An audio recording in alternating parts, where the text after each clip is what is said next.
She hit the mud face first. She's unstoppable. 8 men laughed as Louisiana swamp water filled her mouth. Pathetic, one spat near her head. American women are weak like children. Riley Dawson didn't move, didn't fight back. Just lay there trembling, not from fear, but from restraint. Because if she moved, if she showed them what she really was, people would die. And not the people they expected. Bayou Survival Academy. October 15th. 6. Before we continue, please subscribe to our channel and follow Riley's story until the very end. Comment your city below. I want to see how far this story travels. Riley Dawson ran through darkness. 5. She pushed harder. 20 years old, 5'2", 110 pounds soaking wet. The kind of girl people looked right through. The kind of girl nobody remembered 5 minutes after meeting her. That was the point. Riley reached the edge of Bayou Survival Academy and slowed to a walk. The camp sat deep in Louisiana swamp country, a collection of weathered buildings surrounded by cypress trees and black water. Fog hung low over everything, thick as secrets. Her cabin was the smallest, farthest from the main lodge. She'd requested it specifically. "Morning, Lily." Riley turned. Colonel Marcus Stone stood on the lodge porch, coffee mug in hand. 68 years old, built like a man 20 years younger. Gray hair buzzed military short. Eyes that had seen things most people couldn't imagine. "Morning, Colonel. You're up early, even for you." Couldn't sleep. Stone studied her the way he always did, like he was reading a file instead of a face. "Bad dreams again." Riley didn't answer. She didn't need to. Marcus Stone had been Delta Force for 22 years. Operation Desert Storm, Somalia, Afghanistan. The man had more classified operations than birthdays. He'd retired 8 years ago, bought this swampland, built a survival training camp. And 6 months ago, he'd given Riley Dawson a place to disappear. "Coffee's fresh," Stone said. "Real coffee, not that instant garbage." Riley climbed the porch steps. Her wet boots left tracks on the wood. "Anyone else up? Just us ghosts." The word hit different. Ghost. Her call sign. The name she'd earned in places she couldn't talk about, doing things she couldn't forget. Lieutenant Riley Dawson. United States Navy SEAL. The youngest person in history to complete BUD/S training. The only woman in her class to graduate. 18 years old when she earned her trident. 19 when she started commanding missions that senior officers couldn't handle. At 20, she was already a legend.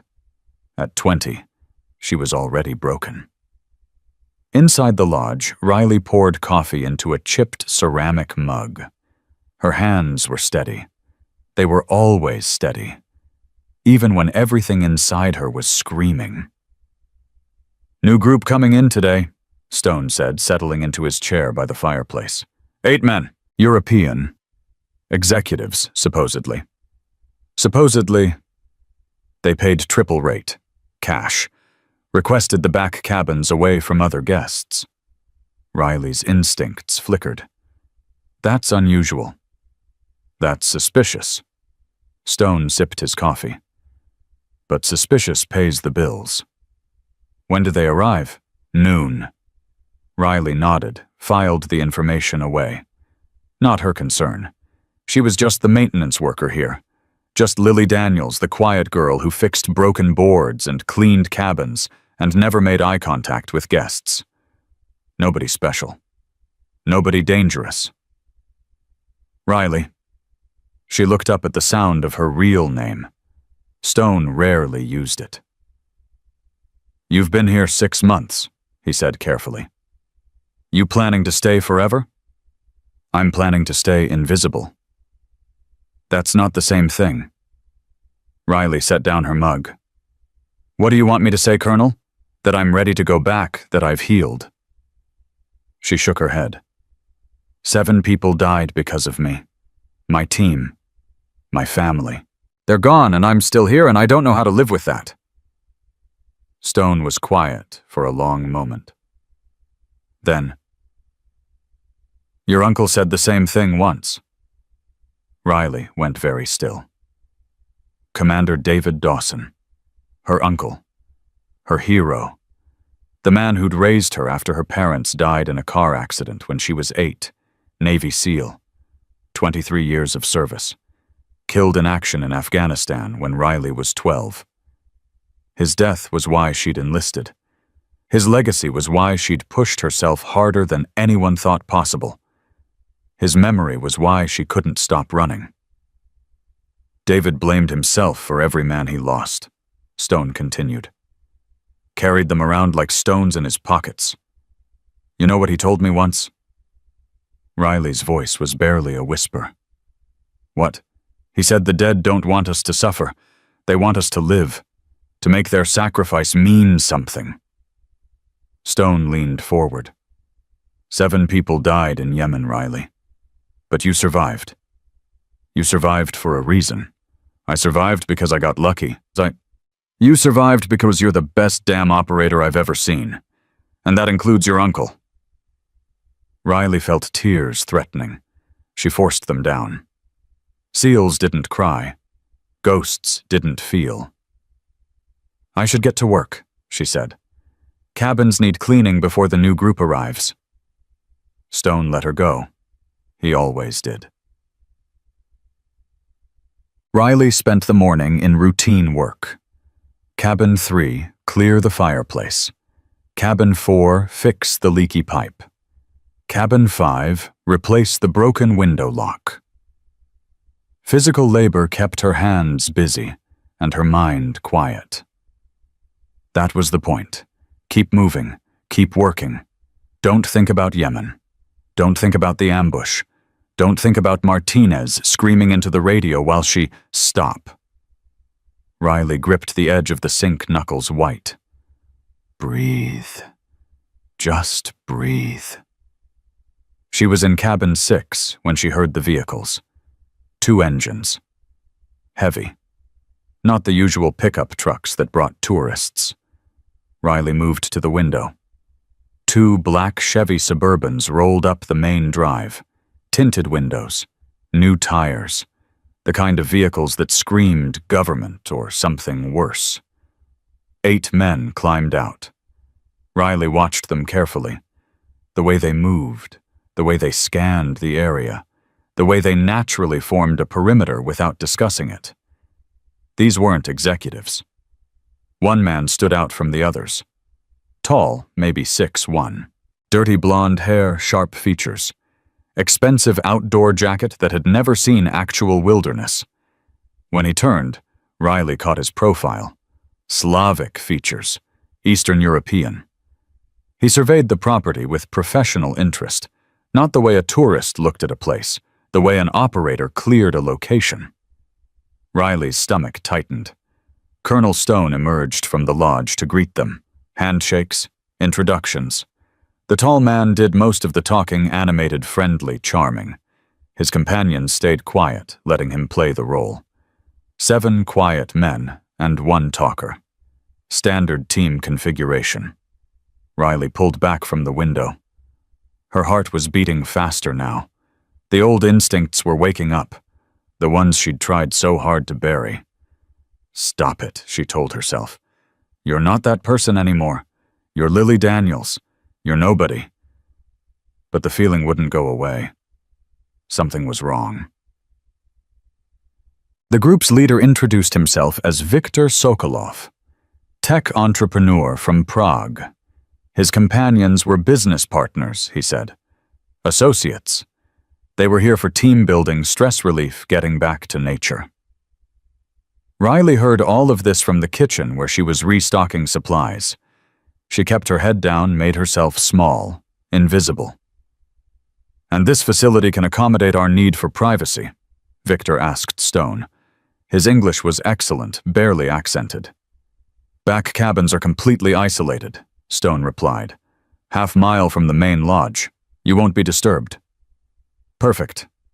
Victor's smile didn't reach his eyes. My associates value discretion. Riley watched him through the kitchen window. Something about the way he moved, the way he held himself. It reminded her of someone. It reminded her of herself. Controlled, calculating, dangerous. The small one. Riley froze. Victor was looking directly at her. Is she staff? He asked Stone. Lily, maintenance worker. Been with us about 6 months. Victor studied her for a long moment.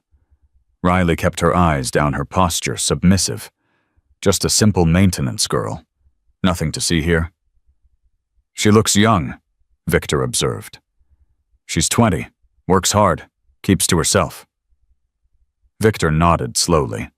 Then he smiled, a different smile, warmer. I apologize for staring. You remind me of someone. My niece, perhaps. He turned away, dismissing her entirely. Riley's hands were shaking. She gripped the counter until they stopped.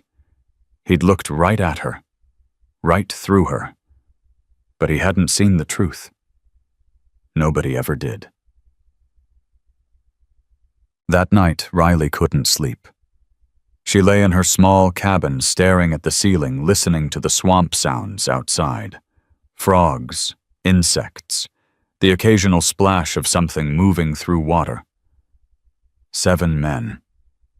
She kept seeing their faces, the way they walked, the way they watched everything without appearing to watch anything. You're being paranoid, she told herself. They're just businessmen, rich Europeans playing survival games. But her instincts wouldn't shut up. At 2 a.m. she got out of bed, dressed in dark clothes, moved silently through the camp toward the back cabins. Just checking. Just making sure. The night was thick with fog. Riley navigated by memory, each step careful, controlled. She'd mapped this entire property in her first week. Every building, every trail, every possible escape route. Old habits died hard. She reached the perimeter of the back cabins and stopped. No lights visible, no movement, just quiet. See, nothing wrong. Then she heard voices. Russian. Riley pressed herself against a tree, controlling her breathing. The voices were coming from cabin 8, Victor's cabin. She moved closer. Timeline is confirmed, 72 hours. Riley's Russian was excellent. 4 years of study plus 3 classified operations in Eastern Europe. The target arrives tomorrow night, another voice said. Security will be minimal. And the extraction point, boat 12 miles south, will be in international waters before they even find the body. Riley's blood went cold. Target. Body. These men weren't here for survival training. They were here for an assassination. What about the camp? A third voice asked. Deeper. Rougher. Witnesses. Acceptable losses. Victor's voice calm and clinical. Make it look like an accident. Gas leak, perhaps. Fire. By the time investigators arrive, we'll be gone. Riley stopped breathing. Acceptable losses. That meant Stone. That meant the other staff. That meant her. The American senator won't know what hit him, Victor continued. Senator Morrison has been a thorn in Moscow's side for too long. His committee has cost us 3 operations this year alone. Senator Morrison. Riley knew that name. Chairman of the Senate Intelligence Committee, one of the most powerful men in Washington. He'd been investigating Russian interference for years, pushing for sanctions, demanding accountability. And he was going to be murdered. Here. In this swamp. by 8 men that everyone thought were businessmen. "What about the old man?" the rough voice asked. "The camp owner. I don't like the way he looks at us." "Colonel Stone is a problem," Victor agreed. "Former Delta Force. If he suspects anything, we eliminate him first." "And the girl, the maintenance worker," Victor laughed. "Please, she's harmless. Did you see her tiny, quiet, scared of her own shadow? She'll burn with the rest of them." Riley's hands curled into fists. Harmless. Scared. Burn with the rest of them. Part of her wanted to burst through that door right now, show them exactly how harmless she was, but she forced herself to stay still, stay calm. 8 trained operatives, probably Spetsnaz or equivalent. She could take 2, maybe 3, before they overwhelmed her. She needed a plan. She needed information. She needed to find out who their target really was and when the hit was scheduled. Slowly, carefully, Riley retreated into the darkness. Back in her cabin, Riley sat on the edge of her bed, mind racing. 72 hours. Senator Morrison. 8 Russian operatives. She should call someone. FBI, CIA, local police. But by the time anyone responded, Victor's team would know. They'd accelerate their timeline or disappear entirely. Either way, people would die. And there was something else. Something Victor had said that was nagging at her. His committee has cost us 3 operations this year. 3 operations. Russian operations. Compromised because of American intelligence. That sounded like... Riley's breath caught. The Morozov Network. She'd heard that name before. In briefings. In classified reports. An intelligence network that sold American secrets to Russian handlers.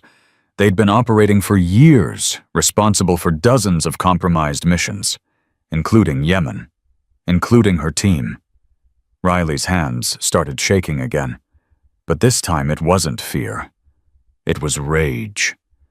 These men weren't just assassins. They were connected to the same network that had gotten her people killed, the same network that had leaked their position to enemy forces, the same network that had murdered 7 American operators and left Riley alone in the desert with their blood on her hands. Coincidence? Or something else?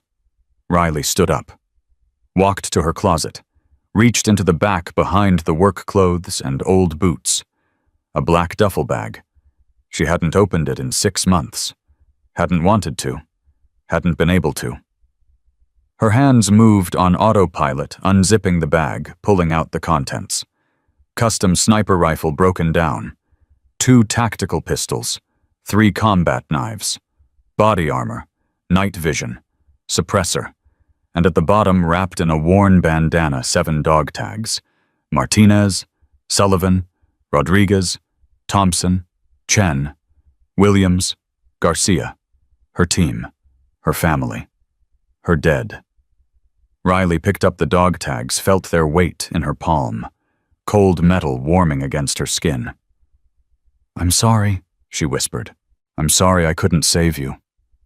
The dog tags didn't answer. They never did. But somehow Riley felt like they were listening. At 5:00 a.m., she was back at the main lodge. Stone was already awake, coffee brewing. He looked up when she walked in. "You look like you haven't slept." "I haven't." Riley closed the door behind her, checked the windows. "We need to talk." Stone's expression shifted. The casual camp owner disappeared. Delta Force stepped forward. "What's wrong?" "The new guests, they're not businessmen." "I know." Riley blinked. "You know, I suspected from the moment they arrived, the way they move, the way they watch, those men are operators." Stone set down his coffee. "What did you find out?" Riley told him everything. The conversation she'd overheard. Senator Morrison. The 72-hour timeline. The plan to eliminate witnesses. Stone listened without interrupting. When she finished, his face was grim. Morrison is supposed to be at a hunting lodge about 15 miles east of here. Private property, minimal security. Only his closest friends know he's even in Louisiana. How do you know that? Because I'm one of those friends. Stone met her eyes. David introduced us years ago. Morrison supported SEAL funding when he was just a junior senator. He's one of the good ones. Riley processed this. So you're the connection. That's why Victor's team chose this camp. Close proximity to the target isolated location, and they can eliminate the only person who might warn Morrison. Makes sense. Stone's jaw tightened. I've been played. We both have. Stone was quiet for a moment. Then, what do you want to do? Riley knew what he was really asking. Are you ready? She thought about the dog tags in her pocket, the 7 names she carried everywhere. I want to stop them. You've been out of the game for 6 months. I've been hiding for 6 months. There's a difference. Stone studied her. This won't be clean. 8 operators military trained. Even with both of us. Not both of us. Riley shook her head. You contact Morrison. Get him out of here. I'll handle Victor's team. Alone against 8. I've faced worse odds. When you had backup. When you had a team. My team is dead. Riley's voice was flat. I don't need another one. Stone grabbed her arm. Riley, listen to me. I knew your uncle for 15 years. We bled together in places you've never heard of, and I made him a promise before he died if anything ever happened, I'd watch out for you. I don't need watching out for. Everyone needs watching out for. That's the whole damn point. Stone's grip tightened.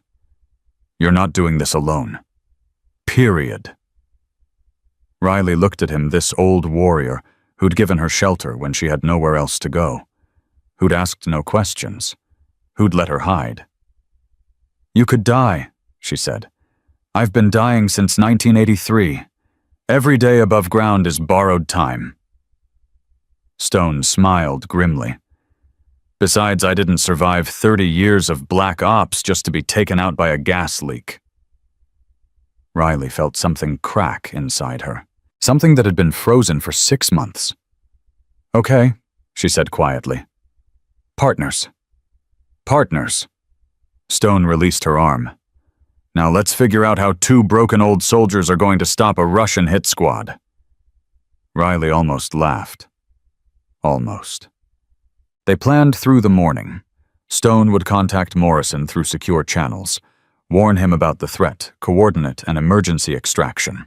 Riley would monitor Victor's team, track their movements, identify their weapons and equipment. When the time came, she'd be ready. What's your loadout? Stone asked. Rifle, 2 pistols, 3 knives. Ammunition? 60 rounds rifle, 40 rounds pistol. Stone nodded. I've got a cache here. Old equipment, but functional. AR-15 shotgun, couple handguns. We can supplement if needed. The terrain will be our advantage, Riley said, studying the camp map. They don't know this swamp. I do. Every trail, every crossing, every deadfall. Use the water, Stone agreed. Force them into the bayou. They'll be fighting the environment as much as they're fighting you. And if Morrison won't leave, then we protect him here. Stone's eyes were hard. Whatever it takes. Riley nodded. Whatever it takes. The morning passed in tense preparation. Riley went through the motions of her normal work cleaning cabins, hauling supplies while mentally rehearsing tactical scenarios. 8 targets, 8 kills. She could do this. She had to do this. At noon, Victor's team emerged from their cabins. They were dressed in outdoor gear now, ready for the day's survival training. Riley watched from a distance as Stone led them toward the obstacle course. Victor caught her eye as he passed. Good morning, little one, he said pleasantly. Beautiful day, yes. Riley ducked her head. Yes, sir. Victor smiled and walked on. Little one. Harmless. He had no idea. But he would. Soon. The afternoon brought the first test. Riley was hauling firewood to cabin 6 when she encountered 2 of Victor's men on the trail. Gregor, the massive one, who'd barely spoken, and another called Dmitri, wiry, cold-eyed, dangerous. They blocked her path. The maintenance girl, Gregor said in accented English. His voice was deep rough. You work very hard for someone so small. Riley kept her eyes down. Just doing my job. In my country, women don't do this work. Gregor stepped closer. Women cook, clean, take care of children. Not, he gestured at the firewood. This. I like staying busy. Busy, Gregor laughed. It wasn't a kind sound. You Americans, always busy, running, running, running, never stopping to ask why. Riley said nothing. Look at me when I speak to you. She looked up. Gregor's eyes were flat, dead. The eyes of someone who'd killed and would kill again without hesitation. You are very quiet, he observed. Very careful. I notice these things. He leaned closer. What are you hiding, little mouse? Riley's heart pounded, but her voice stayed steady. Nothing, sir. I'm just a maintenance worker. Just a maintenance worker. Gregor held her gaze for a long moment. Then he stepped aside. Go. Do your work. But remember, I am watching.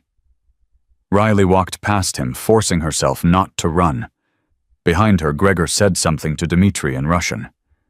There's something wrong with that one. Too calm, too controlled. She's nobody. Victor said so. Victor is sometimes wrong. Riley kept walking.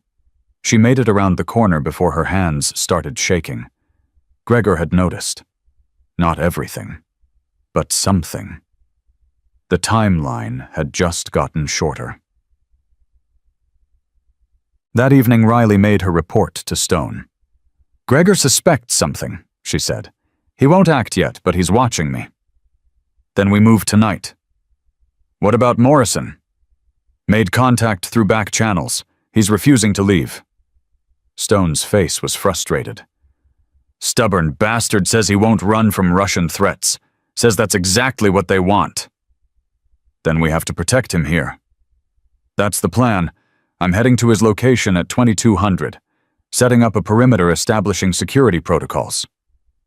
Stone paused. You should come with me. And leave Victor's team unwatched. No. I stay here. Track their movements. When they make their move, I'll be ready. Riley, you can't protect Morrison and fight Victor at the same time. We both know that. She met his eyes. Let me do what I'm trained to do. Stone was quiet. Then, your uncle would kill me if he knew what I was letting you do. My uncle trained me himself until I was 12. He'd understand. That's what scares me. Stone sighed. Fine, we do it your way. But if things go sideways, they won't. If they do, fall back here. We regroup. We don't die heroes, understand? Riley nodded. Understood. But they both knew the truth. Some fights you didn't walk away from. At 2100, Stone loaded his equipment into his truck. Secure channel frequency 7, he said. Check in every 2 hours. Copy. And Riley. He paused, one hand on the door. Whatever happens tonight, I'm glad you came here. I'm glad I got to know you. Don't get sentimental on me, Colonel. Too late for that. He climbed in the truck. Stay alive, kid. You too. The truck pulled away taillights, disappearing into the darkness. Riley stood alone in the empty camp. 8 men. 1 night. Everything she'd been running from was about to catch up with her. She walked back to her cabin, changed into tactical blacks, and began loading her weapons. The ghost was waking up. And the ghost never missed. Riley finished loading her last magazine when she heard footsteps outside her cabin. She froze, hand moving to the pistol on her bed. 3 knocks. Slow, deliberate. "Lily, you in there?" She recognized the voice. Jenny Walker, the camp's cook. 62 years old, worked here for 15 years. Riley exhaled, slid the pistol under her pillow. "1 second." She opened the door just enough to show her face. Jenny stood on the porch, worry lines creasing her forehead. "Colonel Stone asked me to check on you before I left. Said you weren't feeling well." "Just tired. Long day." Jenny peered past her into the dark cabin. "You sure, honey? You look pale." "I'm fine, really." "Those new guests," Jenny lowered her voice. "They give me the creeps. The big one, Gregor. He came into my kitchen today, just stood there watching me cook. Didn't say a word, just watched." Riley's jaw tightened. "Stay away from them." "That's what I figured." Jenny pulled her jacket tighter. "I'm heading home now. Bobby's picking me up. You need anything before I go?" "No, thank you." "Lock your door tonight, Lily." Jenny's eyes were serious.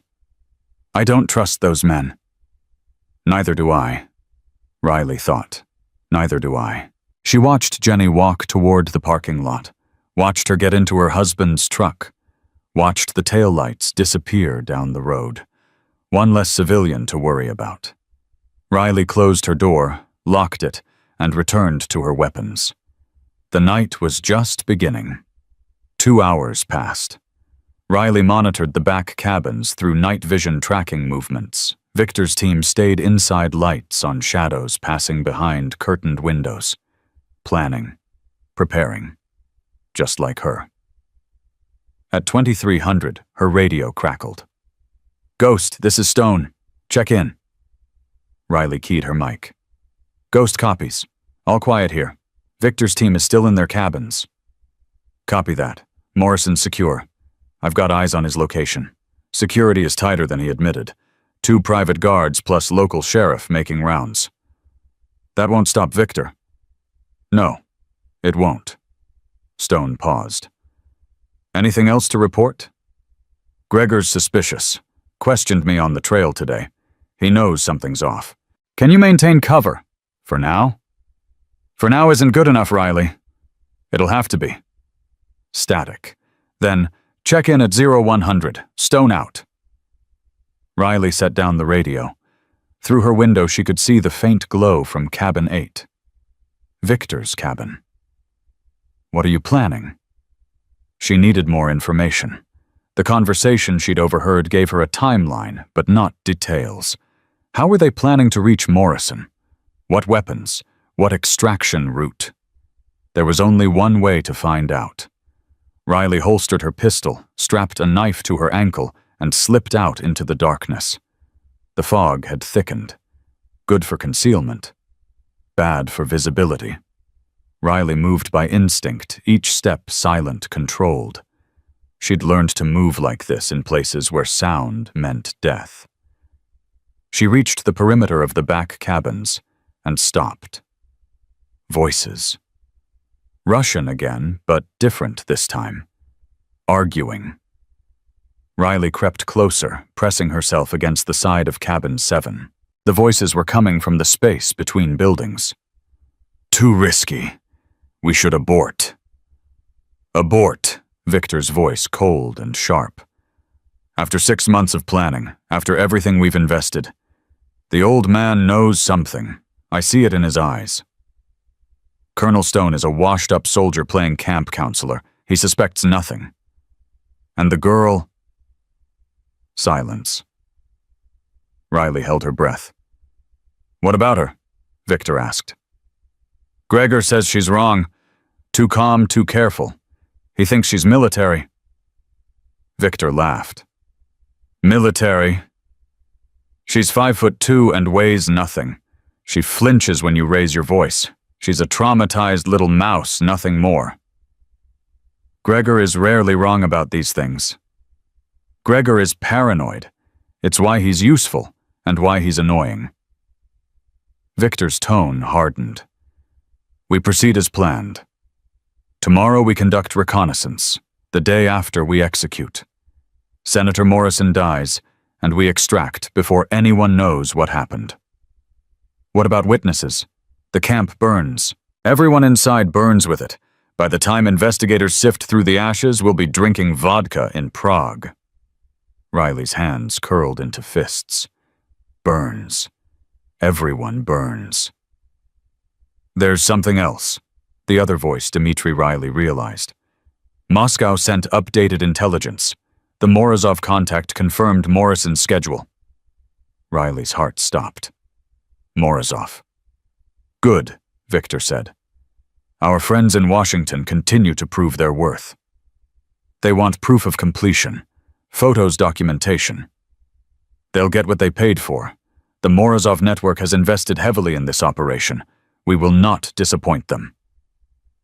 Riley couldn't breathe. The Morozov network. The same network that had sold her team's position in Yemen. The same network that had gotten 7 people killed. The same network she'd sworn to destroy. And now they were here. In this swamp. Planning another assassination. This wasn't coincidence. This was fate. Riley retreated into the darkness, her mind racing. She needed to tell Stone, needed to update the mission parameters.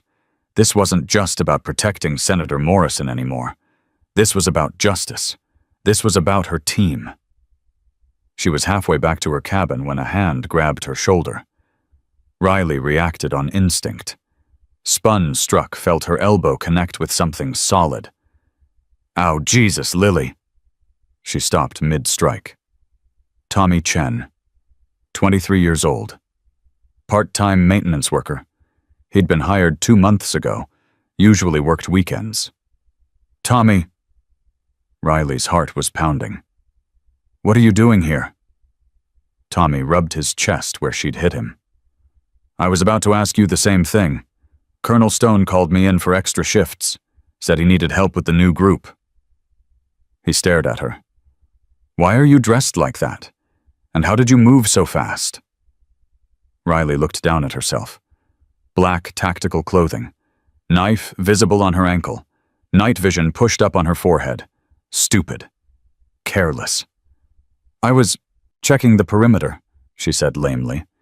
In the middle of the night dressed like a ninja. Tommy's eyes narrowed. What's going on, Lily? Nothing. Go back to your cabin. I've been trying to figure you out for 2 months. Tommy stepped closer. You never talk to anyone. You work twice as hard as the rest of us.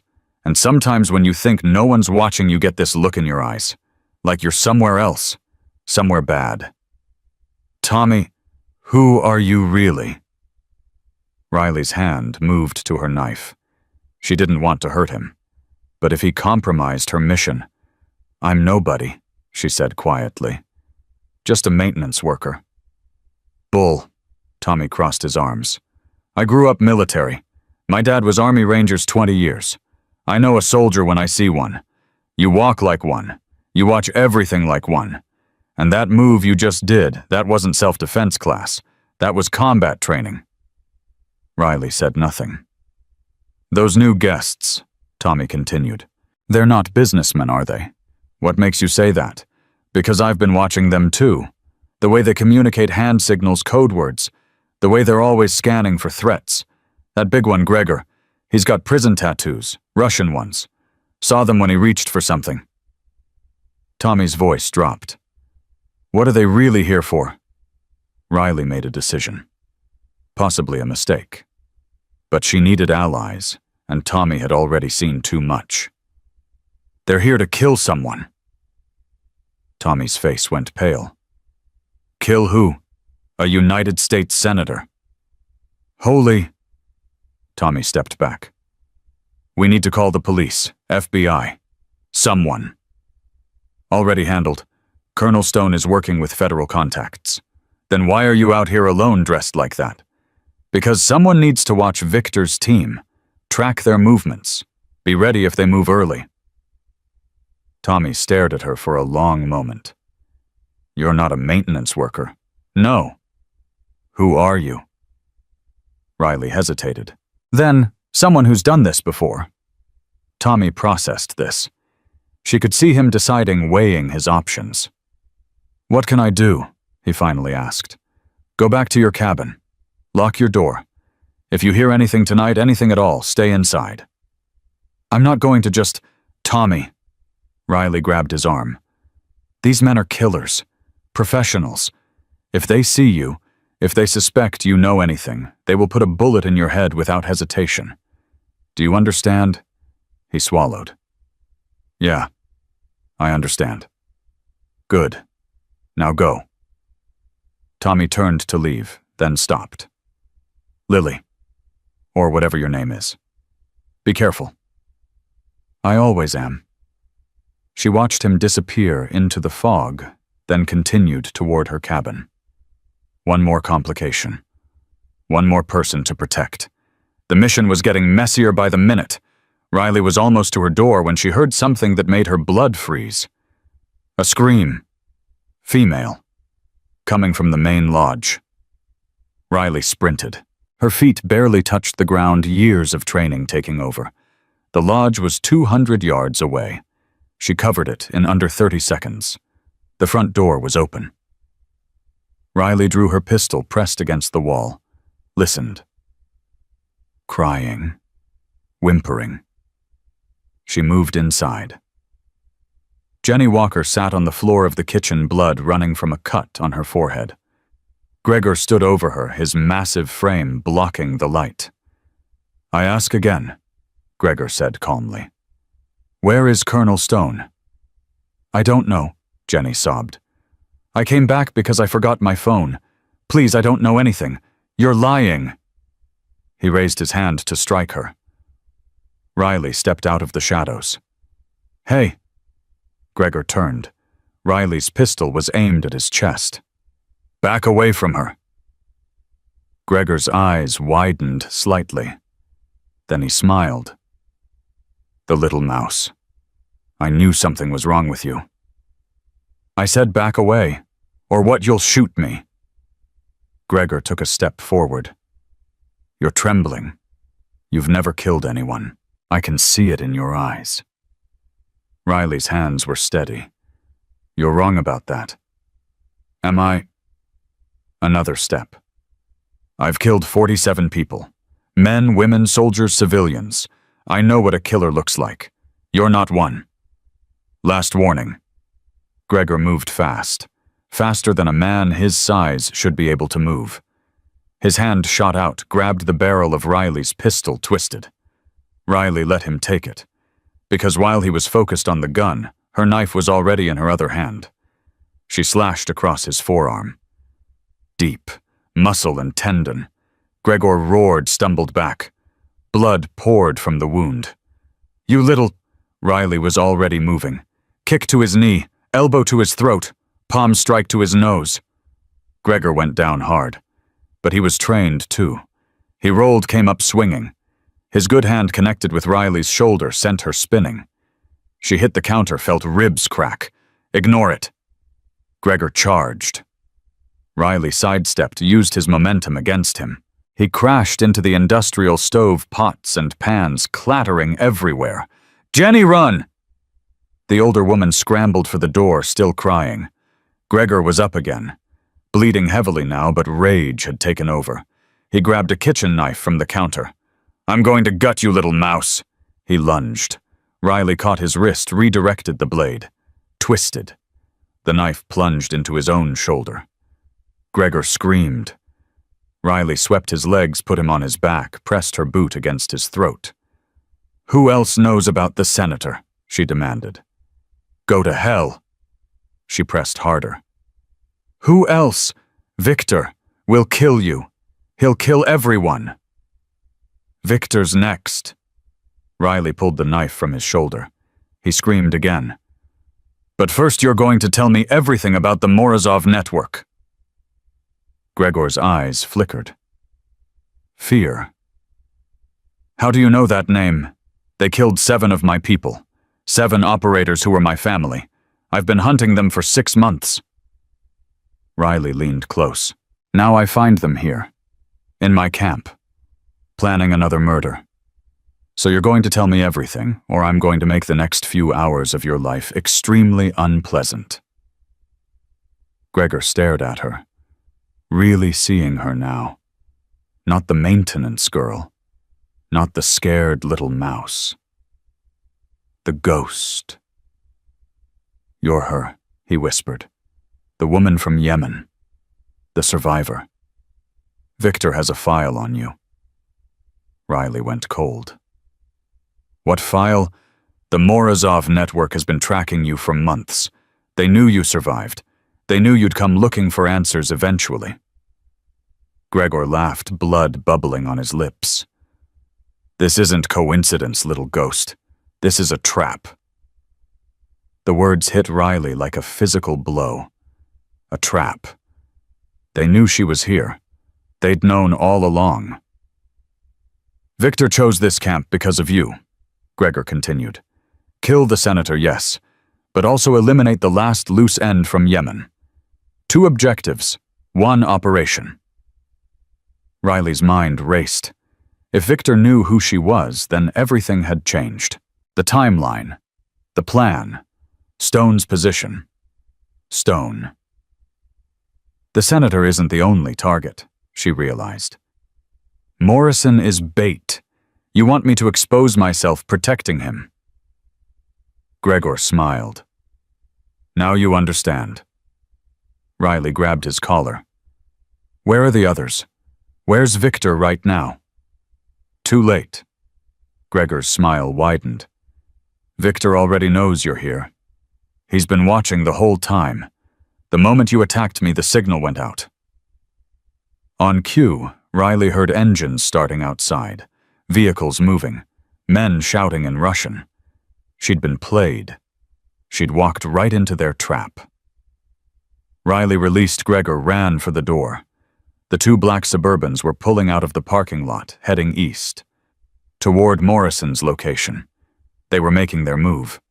48 hours early. Riley grabbed her radio. Stone, come in. Static. Colonel Stone, respond. Nothing. She tried again. And again. And again. Nothing but static. Either Stone's radio was destroyed, or he was already dead. Riley looked at the departing vehicles, then at her own position. No transportation. No backup. 8 killers heading toward a target 15 miles away. And somewhere in the swamp, Tommy Chen was probably about to do something stupid. She had maybe an hour before Victor reached Morrison.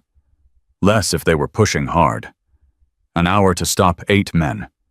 An hour to save a senator. An hour to get revenge for her dead team. Riley ran for the equipment shed. There was an ATV inside something Stone used for perimeter checks. Old, unreliable, but faster than running. She found it hot-wired. The ignition felt the engine sputter to life. Not much, but enough. Riley gunned the throttle and tore into the night following the dirt road east. Wind whipped her face. Her broken ribs screamed with every bump. Ignore it.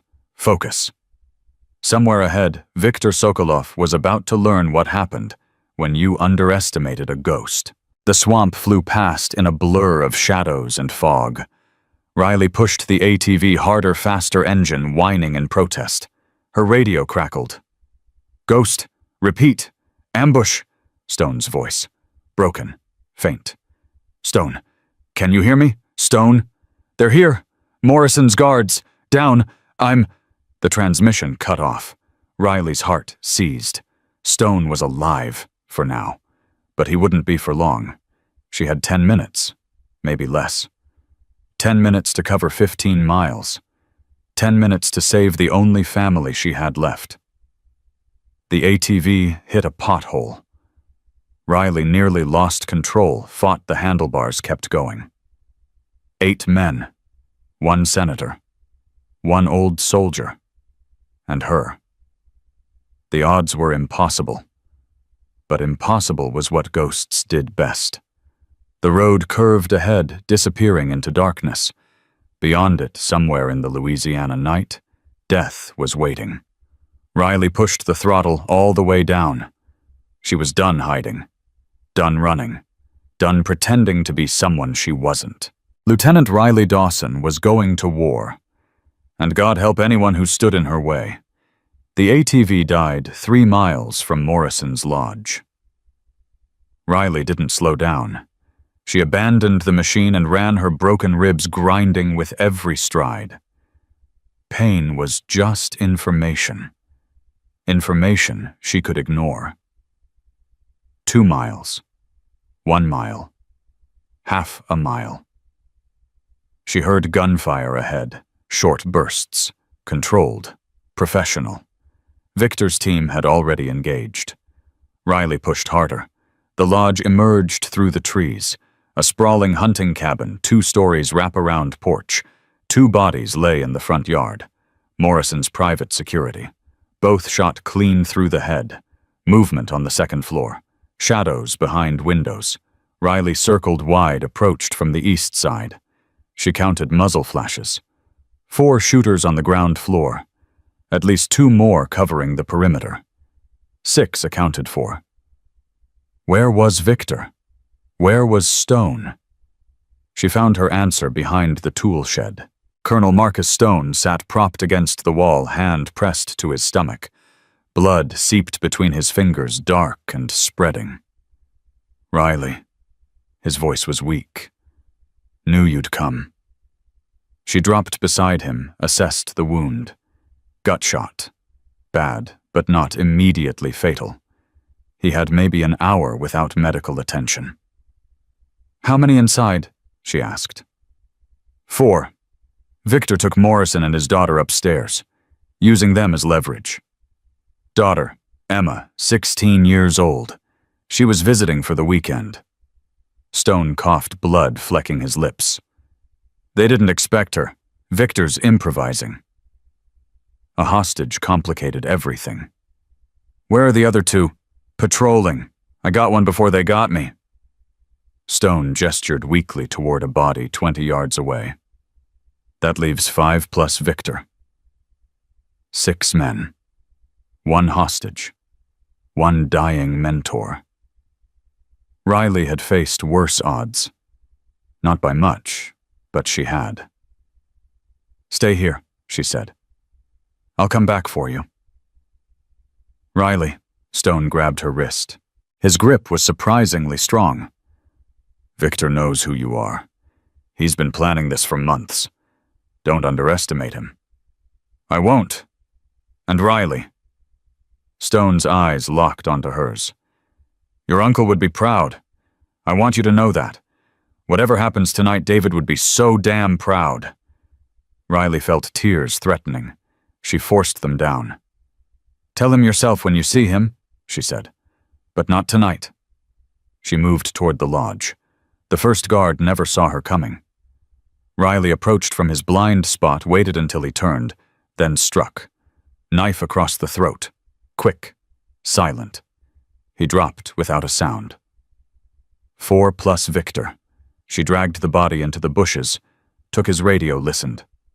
Russian chatter. Status updates. All clear signals. They didn't know their perimeter was compromised. Good. Riley moved to the east entrance. Locked. She picked it in 12 seconds, slipped inside. The ground floor was dark, except for tactical flashlights sweeping in patterns. 2 men near the front, 2 near the stairs. They were guarding the only way up. Riley checked her ammunition.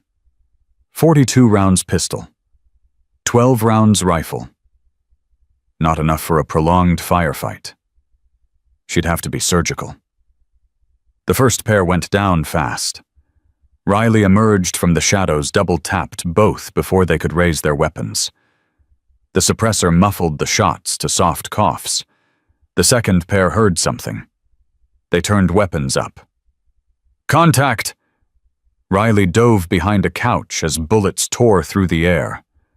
Wood splintered, glass shattered. She rolled, came up firing. One down. The other was good. He used cover, returned fire with precision. Former military, definitely. Spetsnaz training. Riley's magazine ran dry. She dropped the pistol, pulled her back up, kept shooting. The Russian advanced, forcing her back.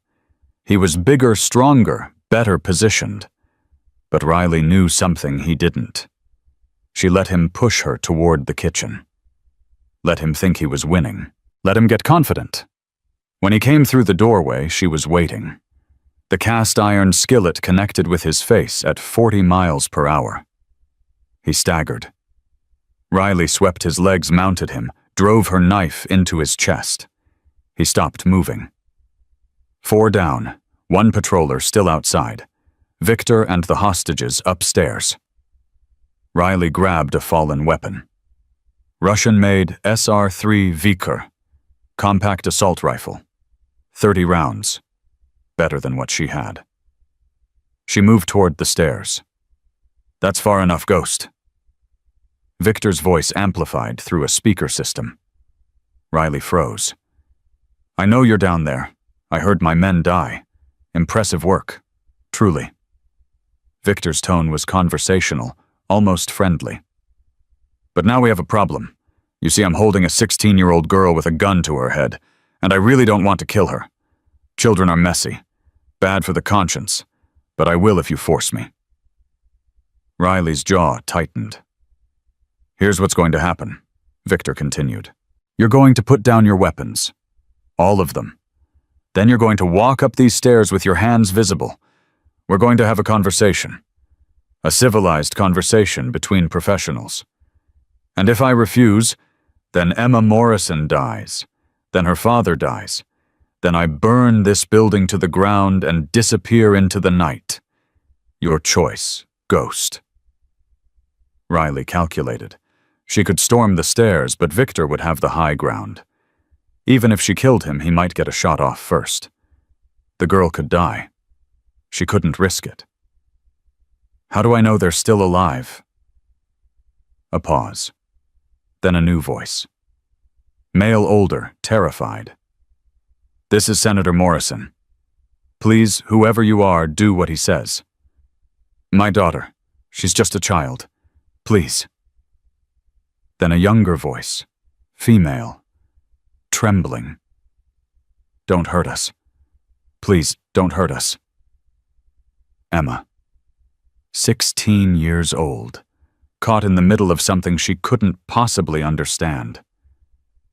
Riley closed her eyes. 7 dog tags in her pocket. 7 names she carried everywhere. She couldn't add an 8th. "Fine," she called out. "I'm coming up." She set down the rifle, removed her pistols, laid the knives on the floor. Then she walked toward the stairs. Victor was waiting at the top. Tall, composed, that same cold smile from the camp. He held Emma Morrison against his chest, pistol pressed to her temple. Senator Morrison knelt nearby, hands zip-tied behind his back. A bruise darkened his cheek. "Lieutenant Riley Dawson," Victor said. "Call sign Ghost, the only survivor of Yemen. I've been waiting to meet you for a very long time." "You know my name. I don't know yours." "Viktor Sokolov, though I suspect you already know that." He gestured with the gun. "On your knees, hands behind your head." Riley complied. "You caused quite a problem in Yemen," Victor continued. "Your team was supposed to die. All of them. A clean operation, no survivors, no witnesses. But you escaped. You killed 14 of our assets during your extraction. 14 highly trained operatives gone in one night. They should have sent better men." Victor laughed. "I like you, Ghost. I really do. You have spirit. It's a shame we're on opposite sides. Release the hostages. This is between us." "Is it?" Victor tilted his head. "You think this is personal revenge for your fallen team? How American, always making everything about feelings. Then what is it about business? Senator Morrison has cost the Morozov network millions of dollars. His investigations have exposed 3 operations frozen assets across 6 countries. He's become a liability." Victor shrugged. "Liabilities get eliminated. It's simple mathematics." "And me? You're a bonus. The network has a bounty on your head. $2 million for proof of death. When I deliver your body, I'll be a very rich man." Emma whimpered. Victor's grip tightened. "Please," she whispered. "I want to go home." "Quiet, child." Riley's eyes met Emma's. 16 years old. Terrified. But something else, too. Something familiar. Defiance. This girl wasn't broken. Not yet. "Victor," Riley said calmly, "you made a mistake." "Did I? You should have killed me when you had the chance. At the camp, that first day. You could have put a bullet in my head and been done with it." "Where's the fun in that? I wanted you to know who was coming for you. I wanted you to feel the fear." "I don't feel fear." Victor's smile flickered. "Everyone feels fear." "Not ghosts." Riley moved. She'd been slowly shifting her weight, positioning her legs, waiting for the right moment. Victor was confident. Overconfident. He thought she was helpless. He was wrong. Riley launched herself forward, not at Victor, but at the floor. She slid across the hardwood, grabbed the knife she'd hidden in her boot, and threw. The blade caught Victor's gun hand. He screamed, dropped the weapon, released Emma. "Run!" Riley shouted. Emma ran. Victor recovered faster than expected. He charged, tackled Riley before she could stand. They crashed through a doorway into a bedroom. He was bigger, stronger, had reach advantage. But Riley had trained with men twice his size since she was 18. She took his first punch on the shoulder, used the momentum to roll, came up with an elbow to his jaw. He staggered. She pressed the attack. Knee to his stomach. Palm strike to his nose. Blood sprayed. Victor laughed. "Good," he said, spitting red. "Very good. But I've been fighting since before you were born." He caught her next strike, twisted her arm. Riley felt tendons strain, almost snap. She dropped, rolled into the pressure, broke his grip. They separated. Circled. "Your team died screaming," Victor said. "Did you know that I listened to the radio intercepts? Martinez begging for air support. Sullivan praying to God. Rodriguez calling for his mother." Riley's vision went red. "They trusted you," Victor continued. "Their commander, their leader. And you failed them." "Shut up. You left them to die. Saved yourself. What kind of leader does that?" "I said shut up," Riley attacked. Fury driving her now. Every strike meant to kill. Victor blocked. Countered. Caught her with a kick to her broken ribs. She went down hard. Couldn't breathe. Couldn't move. Victor stood over her, retrieved a knife from his belt. "I was going to make this quick," he said. "Professional courtesy between operators. But now," he knelt beside her. "Now I'm going to take my time." The knife pressed against her throat. "Any last words, Ghost?" Riley looked up at him. Blood in her eyes. Pain everywhere. But her voice was steady. "Yeah, you talk too much."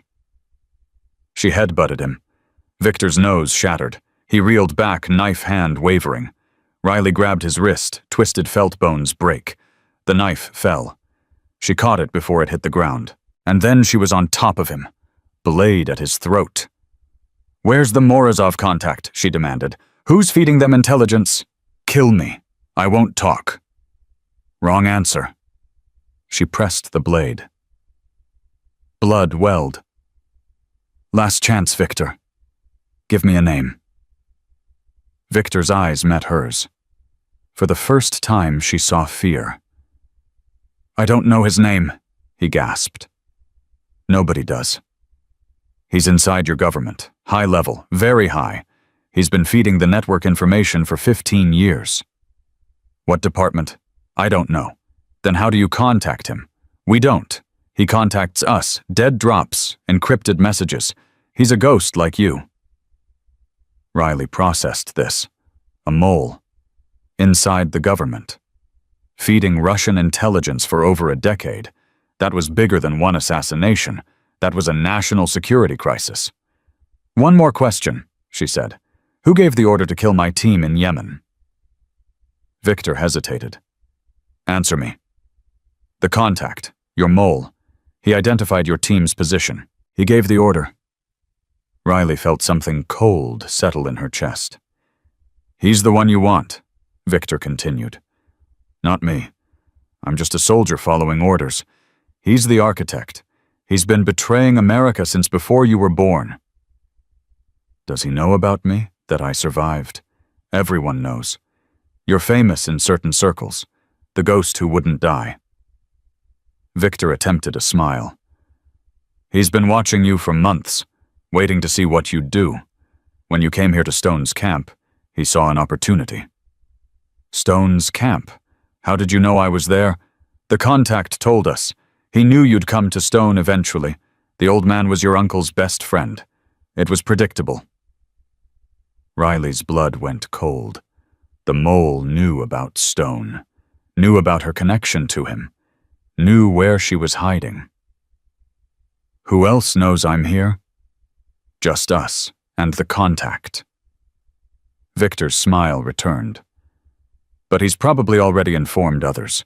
You're not safe, Ghost. You'll never be safe. The network is everywhere." A sound behind her. Footsteps. Riley spun knife ready. Tommy Chen stood in the doorway, pale-faced, holding Stone's shotgun. "Jesus," Tommy breathed, staring at the carnage. "What happened here? Tommy, what are you doing here? I followed you. Took one of the camp trucks." His hands were shaking. "I couldn't just hide while you— Get Senator Morrison and his daughter out of here. Now." "What about— Now, Tommy?" "He disappeared." Riley turned back to Victor. He was smiling. "You should have killed me when you had the chance," he said. She saw the detonator in his hand too late. Victor pressed the button. The explosion came from downstairs. Not large, but enough to shake the building. Fire alarms screamed. "Dead man switch?" Victor laughed.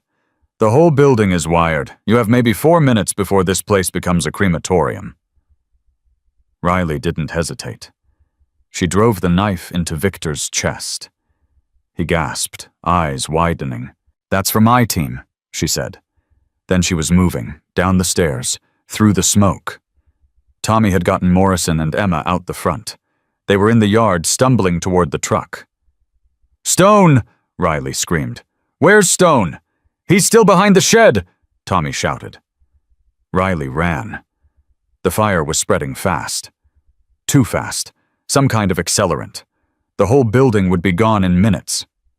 She found Stone where she'd left him. Unconscious now, still bleeding. "Come on, Colonel. Stay with me." She lifted him in a fireman's carry. Every step agony. Her ribs screamed. Her lungs burned. "Keep moving." The building collapsed behind her. A wall of heat pushed at her back. "Keep moving." She reached the truck, lowered Stone into the bed. "Drive," she told Tommy. "The nearest hospital is 12 miles south. Go." "What about you?" "I'm right behind you." Tommy hesitated, then gunned the engine. The truck disappeared down the road. Riley stood alone, watching the lodge burn. 8 men dead. Victor dead. Senator Morrison safe. Stone. Stone might still die. Gut wound. Lost a lot of blood. It could go either way. But the mission was complete. She'd won. So why did it feel like losing? Because it's not over, she thought. The mole is still out there. The network is still operating. Victor was just a soldier. The real enemy is still free. Sirens in the distance. Emergency responders finally arriving. Riley retrieved her weapons from where she'd dropped them, checked her ammunition. Inventory of injuries, 3 broken ribs, possible concussion, multiple contusions, knife wound on her forearm she didn't remember getting. She'd had worse. A figure emerged from the smoke. Riley raised her weapon. Gregor. He looked like death. Bloody burned, barely standing. The wounds she'd given him at the camp should have been fatal. But here he was somehow. "Still alive, little mouse," he rasped. "So are you. I am hard to kill." He stumbled forward. Victor. Dead. Something flickered across Gregor's face. Not grief, not anger. Something else. Relief. "Good," he said quietly. He deserved it. Riley didn't lower her weapon. "You're not going to avenge him.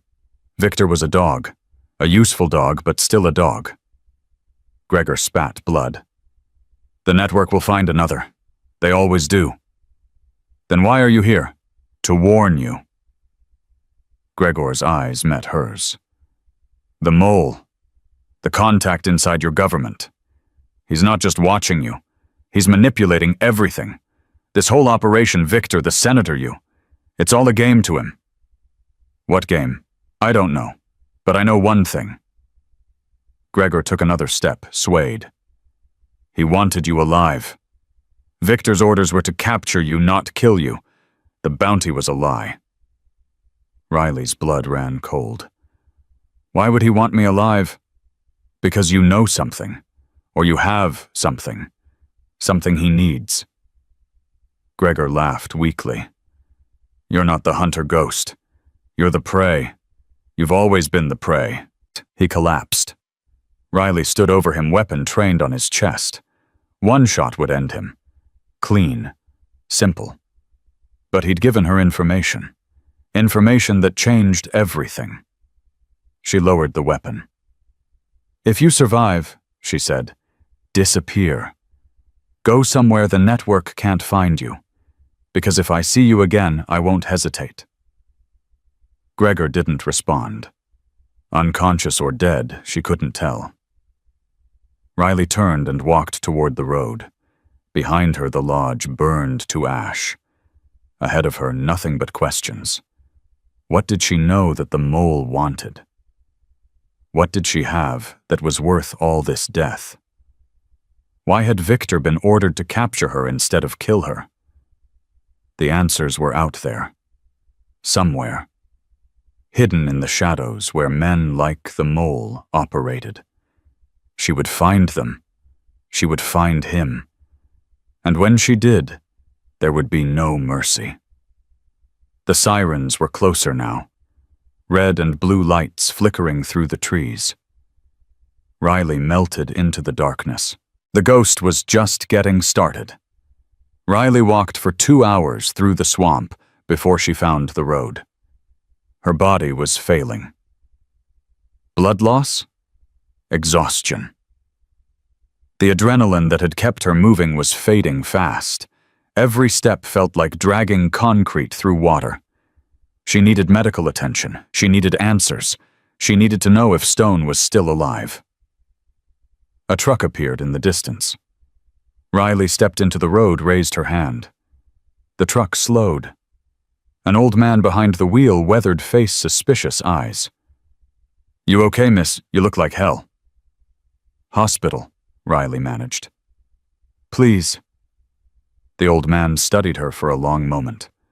Blood-soaked clothes, bruised face, the look of someone who'd been through war. "Get in," he said. Riley climbed into the passenger seat. The world tilted. She grabbed the dashboard to steady herself. "You in some kind of trouble?" the old man asked, pulling back onto the road. "You could say that." "Should I be calling the police?" "No."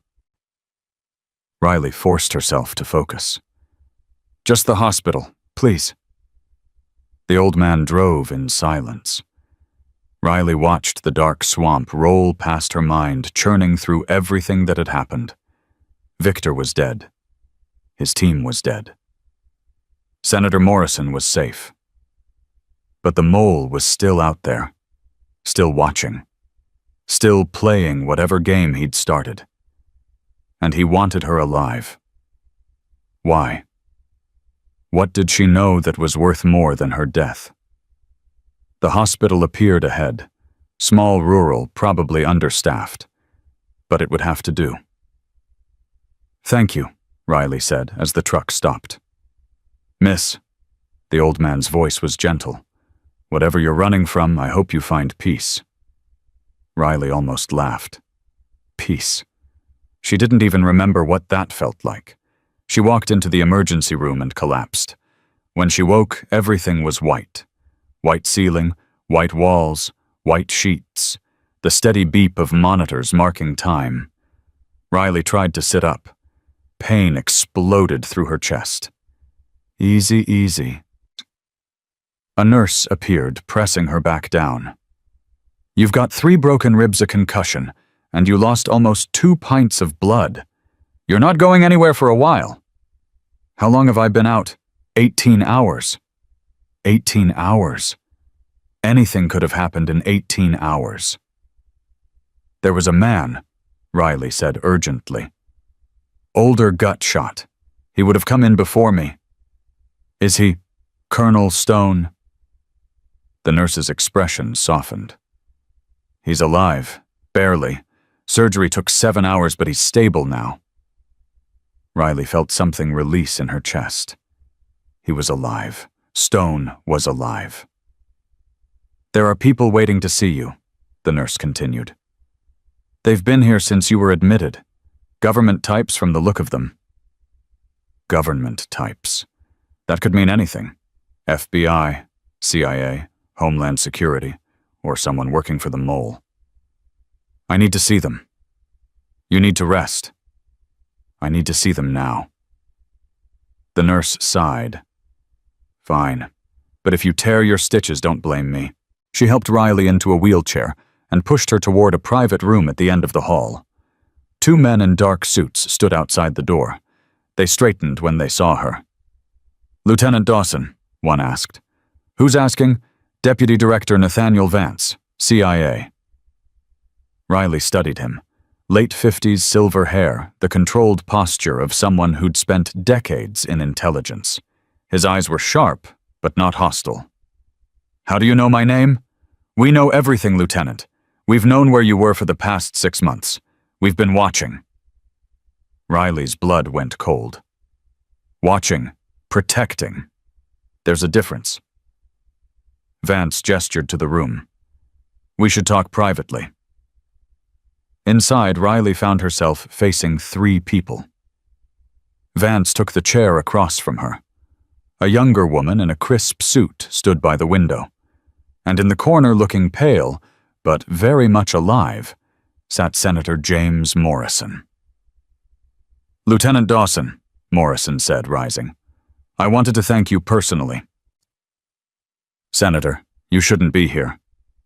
Try stopping me." Morrison crossed the room, took her hand. "You saved my daughter's life. You saved my life. The least I can do is look you in the eye and say thank you." "I was doing my job." "Your job?" Morrison shook his head. "You've been off the books for 6 months.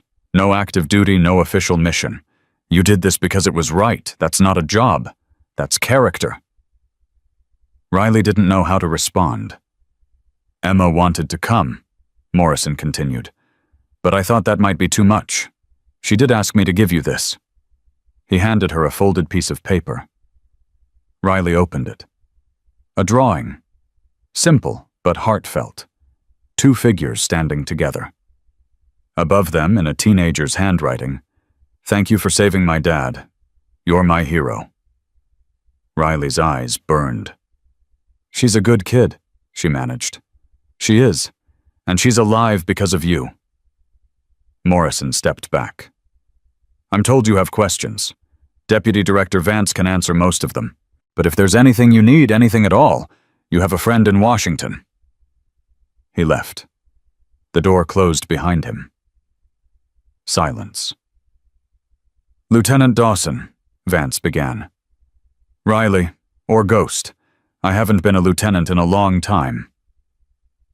"Very well. Ghost." Vance leaned forward. "We need to talk about the Morozov network." Riley's attention sharpened. "You know about them." "We know they've been operating inside American intelligence for over 15 years. We know they're responsible for at least 71 American casualties across multiple operations. And we know they have a mole somewhere high in our government." "Victor told me about him, before he died." "What did he tell you?" "That the mole has been active for 15 years, that he operates through dead drops and encrypted messages, that nobody knows his real identity." Riley paused. "And that he wanted me alive." "Victor was ordered to capture me, not kill me." Vance exchanged a look with the woman by the window. "That confirms our suspicions," he said. "What suspicions?" "We believe the mole is connected to Yemen, to the operation that killed your team." Riley's hands clenched. "I know that already. Victor said the mole gave the order. It goes deeper than that." Vance stood, began pacing. "Your team wasn't just betrayed, Ghost. They were specifically targeted. We've analyzed the intelligence patterns, the timing of the leak. Whoever sold them out had detailed knowledge of their mission, their capabilities, their extraction routes. This wasn't a random compromise. This was a surgical strike.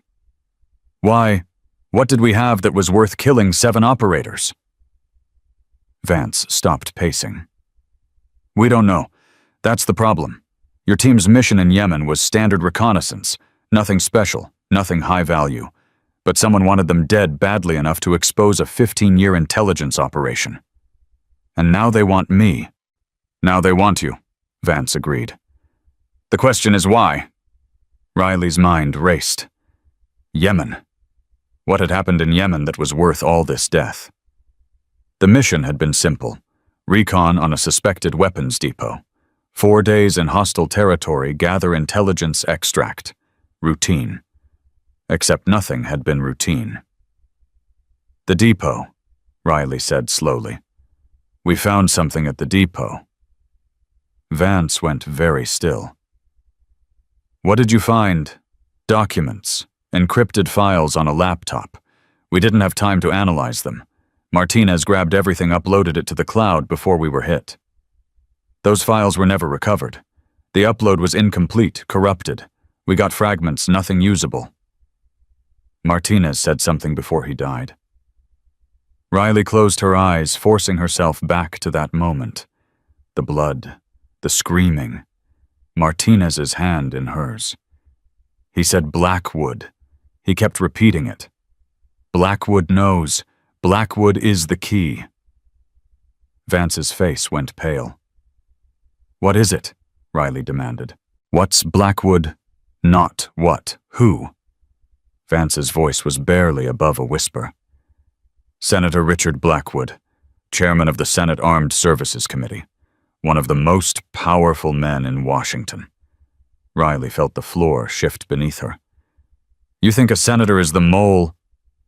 "I think we need to be very careful about what we say next." Vance glanced at the woman by the window.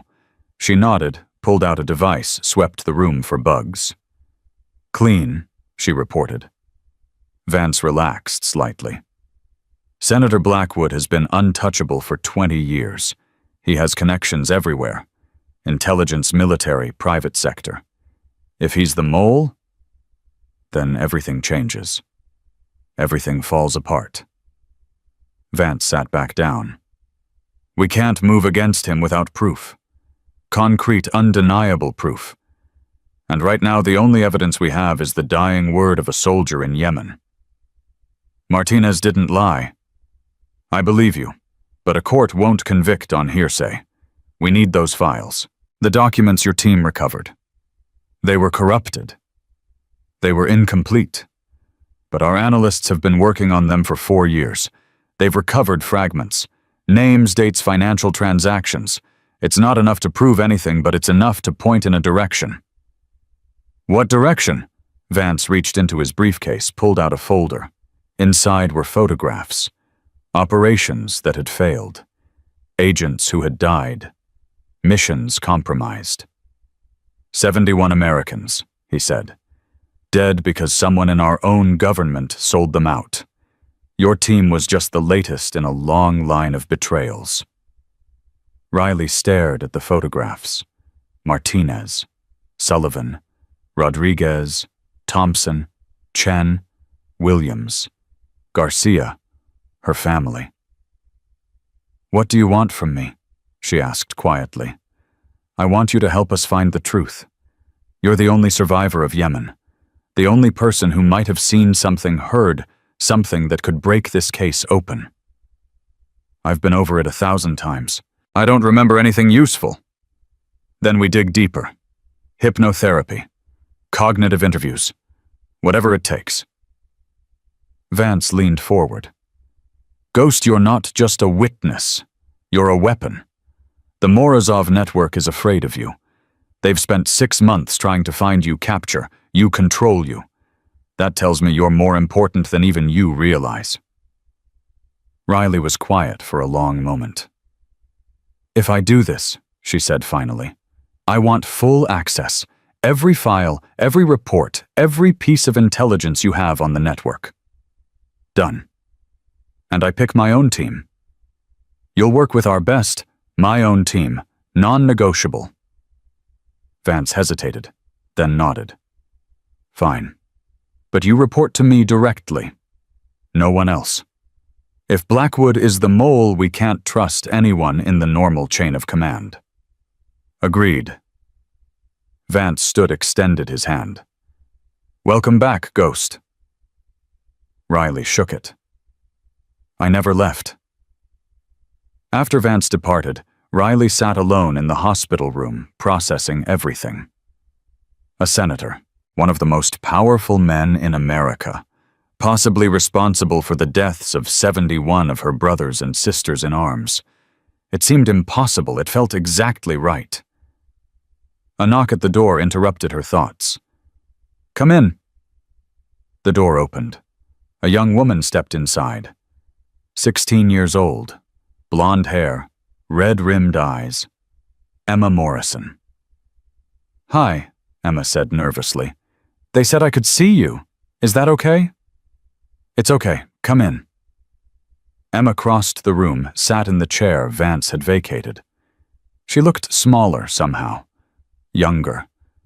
The bravado Riley had seen during the hostage situation was gone, replaced by raw vulnerability. I wanted to thank you, Emma began. You already did, the drawing. That was before. This is different. Emma took a breath. You could have died. When Victor had me, when he had that gun to my head, you could have just walked away. No one would have blamed you. I don't walk away from innocence.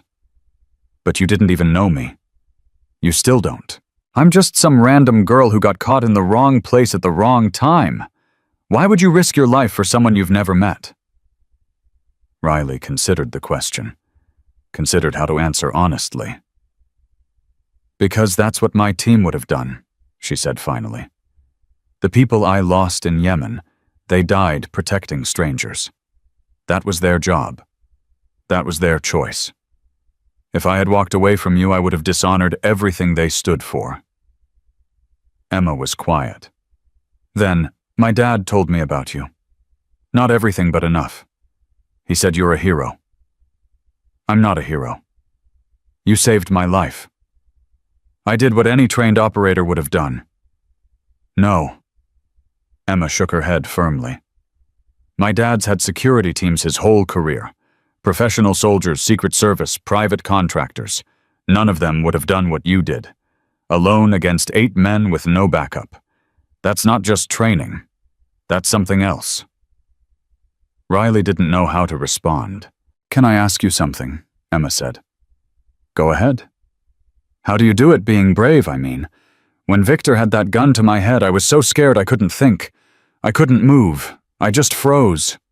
But you were calm, like you weren't afraid at all. Riley almost laughed.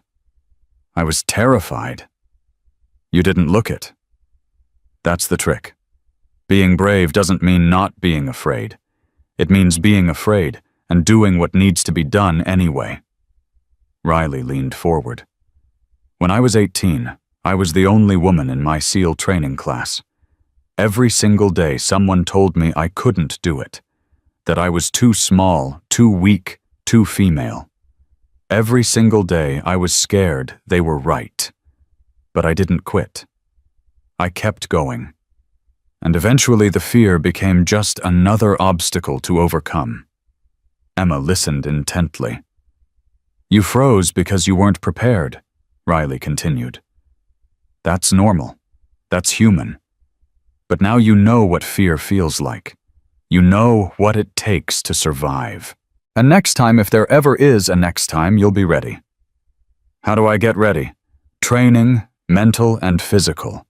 Learn to control your breath, your heart rate, your thoughts. Practice making decisions under pressure. The more you prepare, the less fear has power over you. Emma was quiet for a moment. Then, I want to be like you. No, you don't. I do. Everyone treats me like I'm made of glass, like I'll break if they look at me wrong. But you didn't. When Victor had me, you looked at me like I was a person, not a victim, like you expected me to be strong. I saw something in your eyes, Riley admitted. Defiance. You were scared, but you weren't broken. That's rare. Will you teach me? Teach you what? How to fight, how to survive, how to be brave. Riley studied the girl in front of her. 16 years old, privileged, protected. But there was steel underneath that soft exterior. The same steel Riley had found in herself at 18. Your father would never allow it. My father doesn't get to decide everything. I almost died last night. I think I've earned the right to make some choices for myself. Riley couldn't argue with that logic. When I'm done with what I have to do, she said slowly, if you still want to learn, we'll talk. Emma's face lit up. Really? No promises, but we'll talk. Thank you. Emma stood, then hesitated. There's one more thing. What? The man who had me. Victor. Before you came, he was talking on his phone. I couldn't understand most of it Russian or something, but I heard one thing clearly. Riley's attention sharpened. What did you hear? A name. He kept saying it like it was important. Blackwood. Does that mean anything to you? Riley's blood turned to ice. You're sure he said Blackwood? I'm sure. He said it 3 or 4 times. Something about Blackwood's orders and Blackwood will be pleased. Martinez's dying words. Victor's phone call. 2 separate confirmations of the same name. Emma, I need you to do something for me. Anything. Don't tell anyone what you just told me. Not your father, not the FBI, not anyone. Do you understand? Emma's eyes widened. Why? Because there's a traitor in our government. Someone very powerful. And if he finds out you know his name, you'll be in danger. You think Blackwood is... I don't think anything yet. But until I know for sure, you need to stay quiet. Can you do that? Emma nodded slowly. I can do that. Good. Now go back to your father. Stay close to him. And if anyone you don't recognize approaches you, anyone at all, you call me. Riley grabbed a pen from the bedside table, wrote a number on Emma's palm. Memorize this, then wash it off. That's my secure line. Okay? Emma stood, moved toward the door. Ghost, yeah, get them. Whoever did this, whoever's responsible for all those deaths, make them pay. I intend to. Emma left. Riley sat alone, mind racing. Blackwood. Senator Richard Blackwood. One of the most powerful men in Washington. And now she had two separate confirmations that he was connected to the Morozov network. This was bigger than she'd imagined. Bigger than Yemen.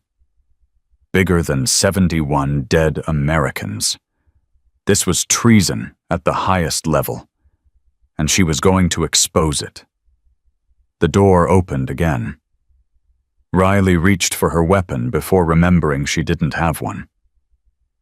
Tommy Chen walked in.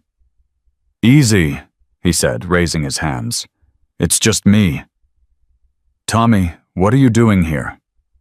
"Waiting for you to wake up. 18 hours is a long time."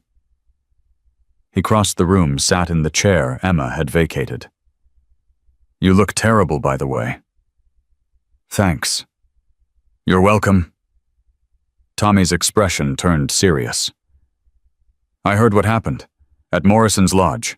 8 trained killers, and you took them all out. I had help. Colonel Stone was bleeding out behind a shed." "What help?"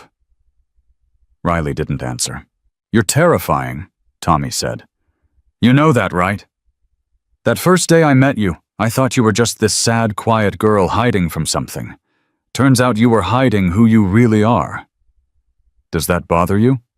"Honestly, a little. I keep thinking about all those times I tried to make conversation, tried to get you to open up. You could have killed me 100 different ways without breaking a sweat. I wasn't going to kill you. I know that now. Didn't know it then." Tommy leaned forward. "So what happens next?" "You go back to hiding, pretend to be Lily Daniels again." "No, that's over." "Then what?" Riley looked at him. Really looked. Tommy was young, eager, completely out of his depth. But he'd shown up when it mattered. He'd driven into danger without knowing what he was facing. That counted for something. "There's a mission," she said carefully. "Something bigger than Victor and his team. I can't tell you the details, but it's important.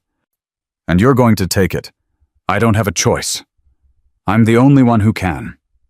Tommy nodded slowly. "Is there anything I can do?" "Yeah. Go home. Forget you ever met me.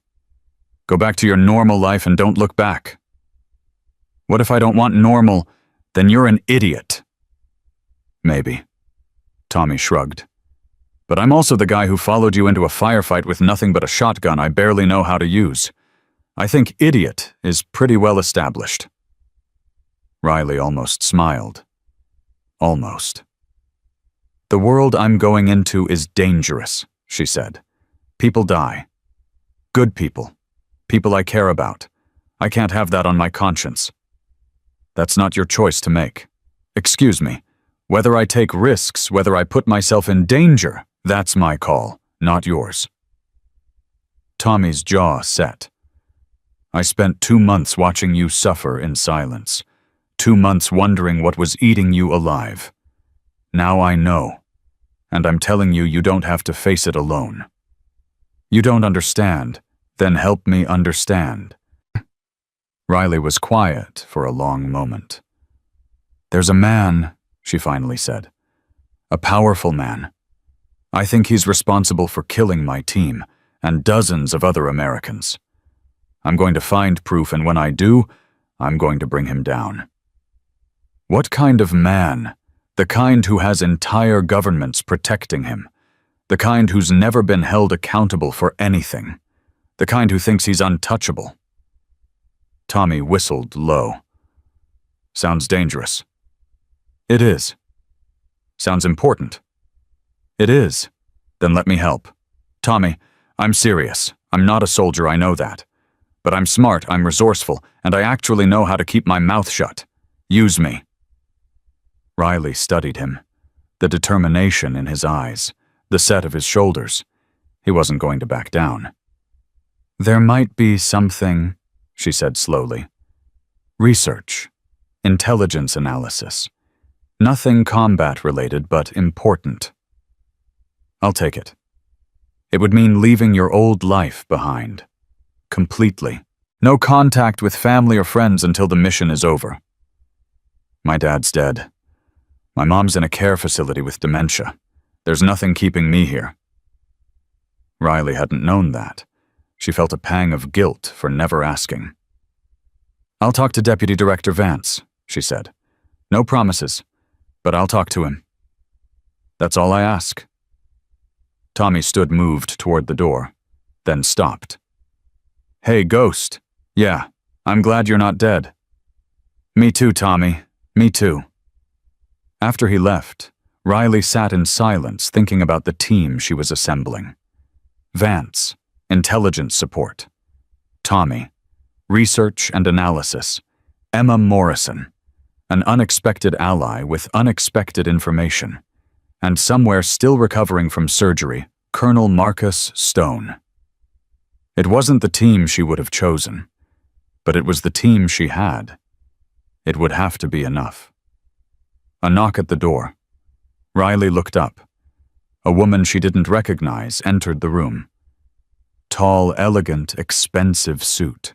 The kind of person who screamed Washington power broker. "Lieutenant Dawson, I'm Jennifer Warren.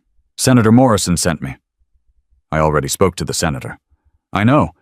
He asked me to deliver something personally." Jennifer crossed the room, handed Riley an envelope. "Open it." Inside was a single sheet of paper. Official letterhead. Senator Morrison's signature at the bottom. Riley read it twice to make sure she understood. "This is a presidential pardon. Preemptive. For any actions you might take in the course of your investigation." Jennifer smiled slightly. Senator Morrison pulled a lot of strings. The president owed him a favor. "Why would I need a pardon? Because hunting traitors isn't always legal. Sometimes you have to break rules to get justice. The senator wanted you to know that if things get messy, you'll have protection." Riley stared at the document. A get-out-of-jail-free card, signed by the President of the United States. "There's something else," Jennifer continued. "Morrison didn't just send me here out of gratitude. He has information." "What kind of information?" "The senator chairs the Intelligence Committee. He has access to files that even the CIA doesn't know about. And he's found something. Something connected to Yemen." Riley's pulse quickened. "What did he find?" "The name of the intelligence officer who approved your team's mission profile. The person who knew exactly where you'd be and when." "Who?" Jennifer hesitated. Then, "There's no easy way to say this. Just say it. The officer who signed off on your Yemen mission was Richard Blackwood. Back then, he was a deputy director at the NSA. He had complete oversight of the operation. He knew everything." Riley felt the world tilt. Blackwood again. Not just a senator, an intelligence officer with direct knowledge of her team's movements. "Morrison wants you to have this." Jennifer handed her another envelope. Thicker. "Everything he's found. Classified documents, financial records, communication logs. It's not enough to convict, but it's enough to start building a case." Riley took the envelope. Her hands were trembling. "Why is Morrison helping me? This could destroy his career." "Because his daughter is alive because of you. Because 71 Americans died and no one has been held accountable. And because Morrison is an actual patriot, not the kind who just talks about it." Jennifer moved toward the door. "Good luck, Lieutenant. You're going to need it." She left. Riley sat alone, clutching the envelope that could change everything. Blackwood. The name echoed through her mind like a war drum. He'd signed off on Yemen. He'd known where her team would be. He'd been in position to leak their location to the Morozov network. And now he was one of the most powerful men in Washington. Untouchable. Protected. Above the law. Not for long. Riley opened the envelope, spread the documents across her hospital bed. Financial records. Travel logs. Communication intercepts. the pieces of a puzzle she was only beginning to understand. Somewhere in these pages was the proof she needed. Somewhere was the key to bringing down a traitor. She began to read. Outside her window, the sun was setting over Louisiana. Another day ending. Another chapter closing. But for Riley, this was just the beginning. The hunt was on. And the ghost never stopped until the mission was complete. Riley spent 3 days in that hospital bed, reading every document Senator Morrison had provided. Financial records showed offshore accounts in the Caymans, Switzerland, and Singapore, all linked to shell companies, all traceable with enough digging back to a single source, Richard Blackwood. Communication logs revealed encrypted messages sent from NSA servers during the exact window when her team's position was compromised in Yemen. The encryption was military-grade, nearly impossible to crack. Nearly. Travel records placed Blackwood in Prague 3 days before the Yemen operation. Prague, where the Morozov network maintained its European headquarters. Coincidence. Riley didn't believe in coincidences anymore. On the 4th day, she walked out of the hospital against medical advice. Her ribs still ached. Her head still throbbed. But she was done waiting. Deputy Director Vance met her in the parking lot. "You should be resting," he said. "I've rested enough." "The doctors say you need at least another week." "The doctors don't have 71 dead Americans haunting their dreams." Riley climbed into the waiting SUV. "Take me to Stone." They drove in silence. Riley watched Louisiana slide past swamp, giving way to highway, giving way to suburbs. Everything looked different now.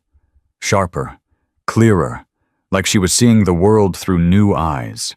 The eyes of someone who had nothing left to lose. Colonel Stone was awake when she arrived at his hospital room.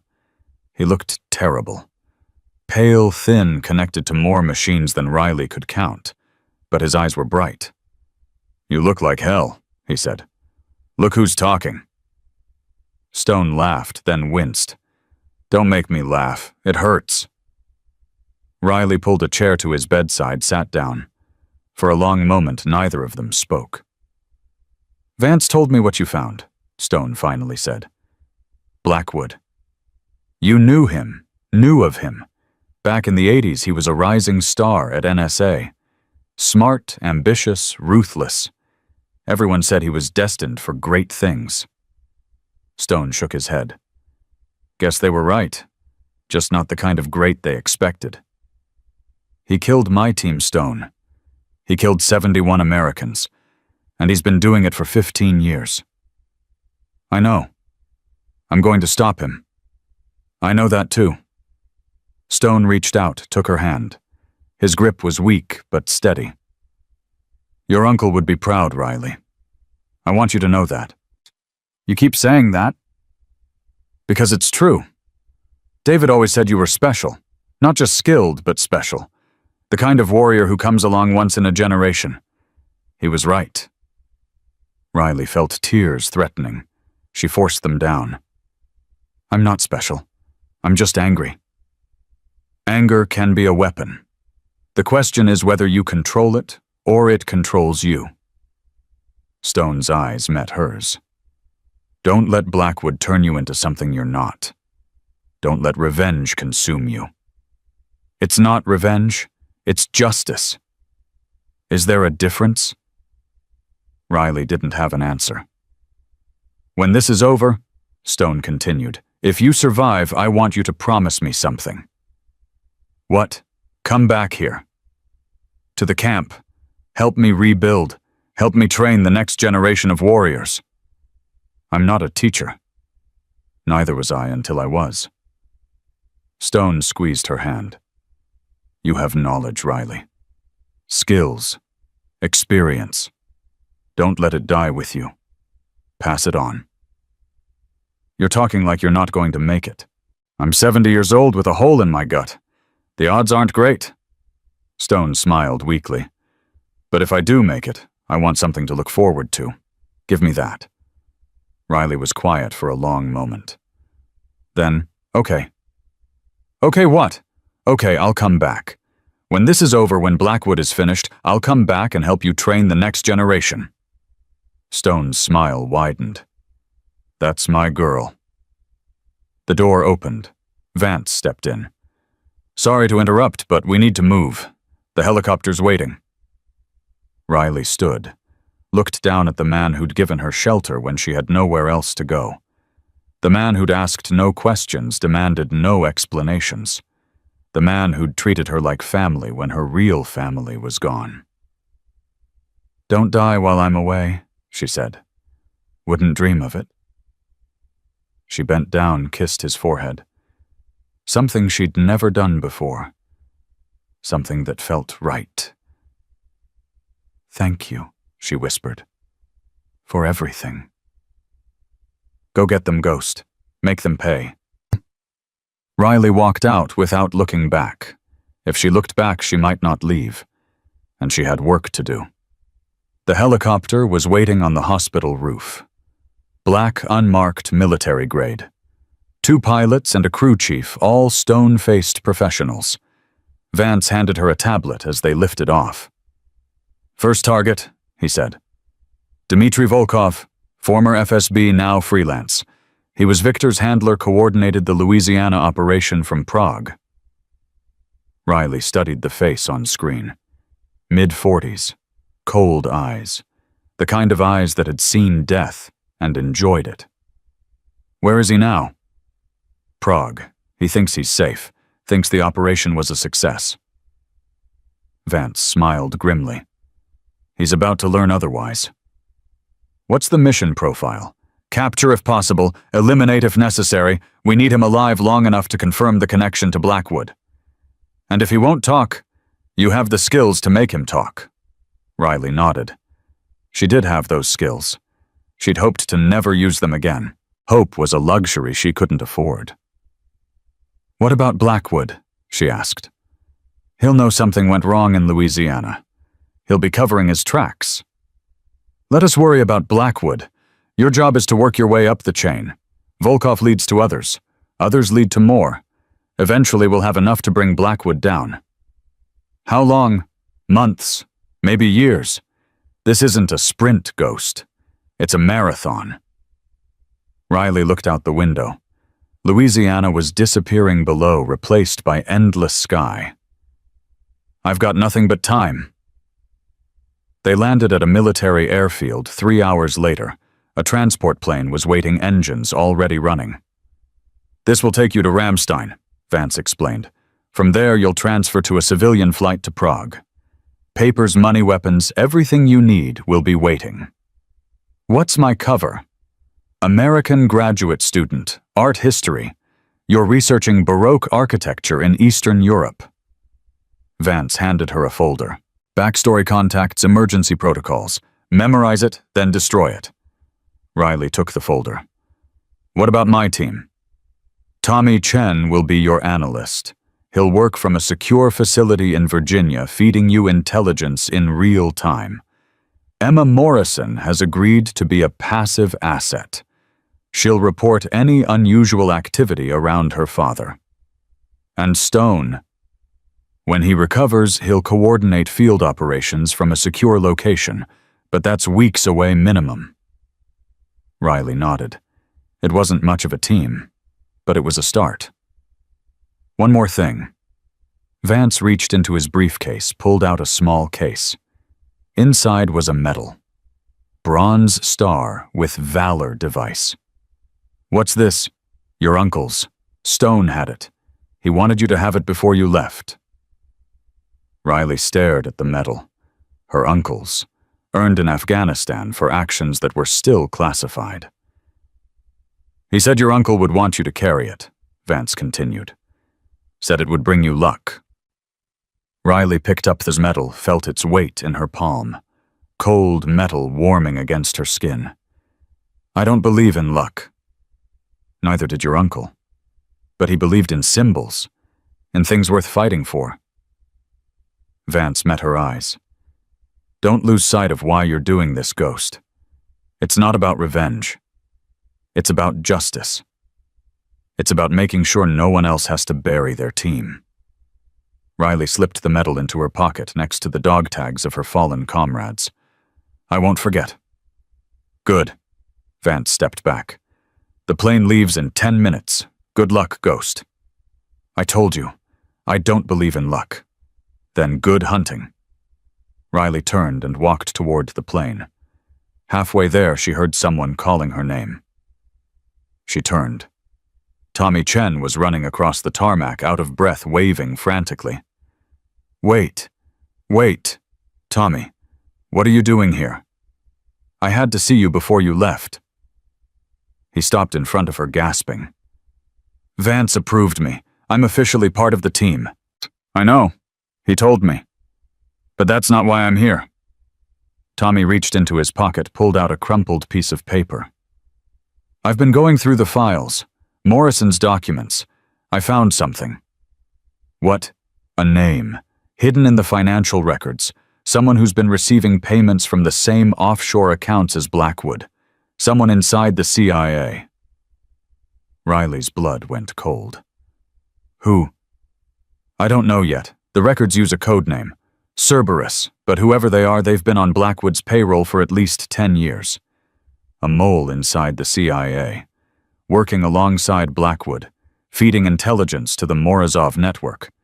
This was bigger than she'd thought. Does Vance know? I haven't told him yet. I wanted to tell you first. Tommy's eyes were serious. If there's a mole inside the CIA, we can't trust anyone. Not Vance, not the analysts, no one. Riley processed this. Tommy was right. If Cerberus was embedded in the agency, any communication could be compromised. Keep digging, she said, but quietly. Don't tell anyone what you found. Not until we know who Cerberus is. Understood. And Tommy? Yeah. Be careful. If they find out you're looking, you're dead. I know. Tommy smiled grimly. But I didn't sign up for safe. I signed up for important. Riley almost smiled back. Almost. Good luck, Tommy. You too, Ghost. She turned and walked toward the plane. This time she didn't look back. The flight to Ramstein took 7 hours. Riley spent them memorizing her cover story, studying Volkov's file, and planning her approach. Volkov was careful. Paranoid. He never stayed in the same location more than 3 days, never used the same communication channels twice. Getting close to him would require patience planning and precision. Fortunately, patience planning and precision were Riley's specialties. She landed in Germany as the sun was rising. A car was waiting. So was a new identity. Sarah Mitchell, 22 years old, graduate student from Boston, interested in Baroque architecture and Czech history. Riley looked at herself in the mirror. Same face, same eyes, but something different underneath. Harder, colder, more focused.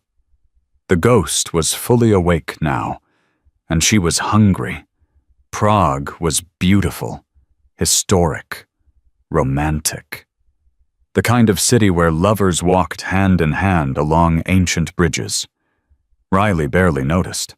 She spent her first day establishing her cover, visited museums, took photographs, chatted with locals in coffee shops, made herself visible, unremarkable, forgettable.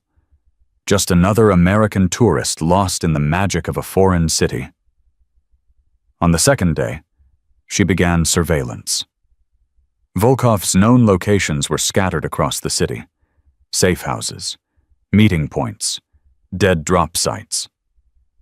Riley mapped them all, noted patterns, identified vulnerabilities. On the third day, she got lucky. Volkov emerged from a building on the outskirts of the city.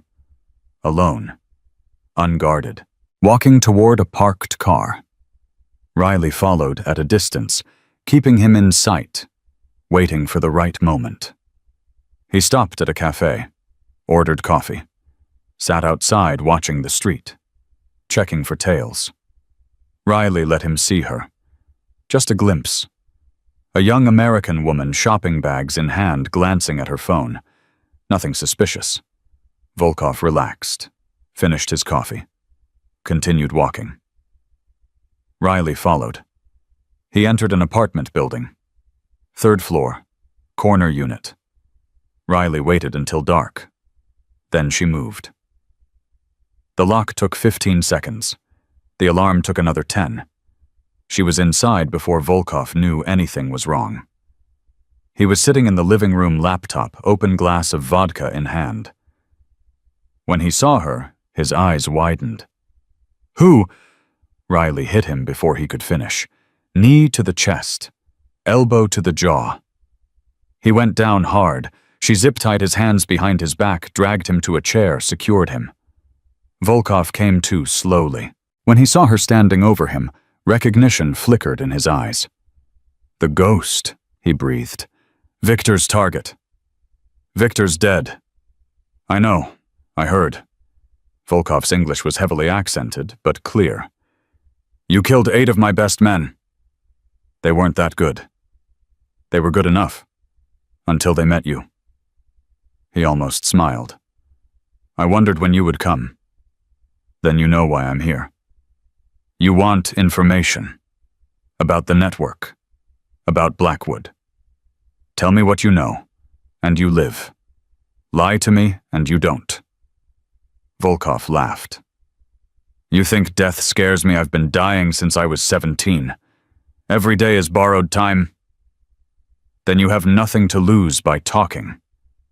"I have everything to lose. The network doesn't forgive traitors. If I talk, they'll hunt down everyone I've ever loved." "You don't have anyone you love. I've read your file." "Everyone loves someone." Riley crouched in front of him. "I'm not going to torture you, Volkov. That's not who I am. But I am going to give you a choice. You can help me bring down Blackwood and spend the rest of your life in a comfortable CIA prison. Or you can stay loyal to people who would kill you without hesitation and spend the rest of your very short life regretting it." Volkov studied her. Something shifted in his eyes. "You're different from the others," he said. "The Americans who've come before. They threatened, blustered, played games. You're calm. I've lost everything that matters. That makes things simple." "Yes. Yes, it does." Volkov was quiet for a moment. Then, "What do you want to know?" "Start with Blackwood. How long has he been working with the network?" "Since 1995. He was recruited by a woman named Natasha Petrova. KGB, later SVR. She identified him as a potential asset and cultivated him for 3 years before he agreed to cooperate. What does he get out of it? Money, power, protection." Volkov shrugged. "The usual things. Americans are easy to corrupt. Just show them enough zeros on a check." "What about Cerberus?" Volkov's expression flickered. "You know about Cerberus." "I know the name, not the identity." "Neither do I. Cerberus is Blackwood's insurance policy. Someone inside the CIA, highly placed, who protects the network's interests. They've never met in person. All communication goes through dead drops." "How do I find them?" "You don't. Cerberus finds you. If they perceive a threat, they eliminate it. Quietly. Permanently." Volkov's eyes met hers. "You're a threat ghost, which means Cerberus is already watching you." Riley felt a chill run down her spine. Already watching. "The Yemen operation," she said. "My team. Was Cerberus involved?" "Cerberus provided the intelligence. Blackwood approved the operation. The network executed it." Volkov paused. "Your team wasn't supposed to find those documents. When they did, they became liabilities." "What was in the documents? Financial records, communication logs, the same things Morrison gave you, but more complete. Proof of Blackwood's involvement going back decades." "Where are those documents now?" "Destroyed, or so the network believes." Volkov leaned forward. "But there's a copy. Hidden. In case Blackwood ever tried to cut the network out." Riley's heart pounded. Where? A safety deposit box. Bank of Cyprus Nicosia branch. Account number 7742891. The key is hidden in Prague in a locker at the main train station. Locker 247. Combination 1995. Why are you telling me this?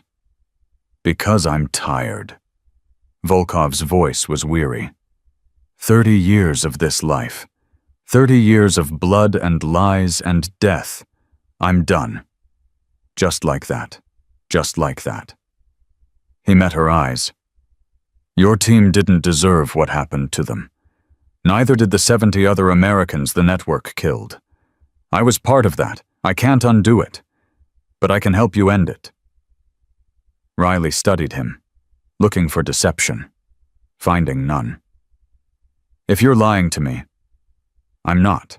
Check the locker. Check the bank. You'll find what you need. Riley stood, pulled out her phone, made a call. Vance, I have Volkov. He's cooperating. I need extraction. Copy that. Team en route. 20 minutes. She hung up, looked down at Volkov. For what it's worth, she said. I believe you.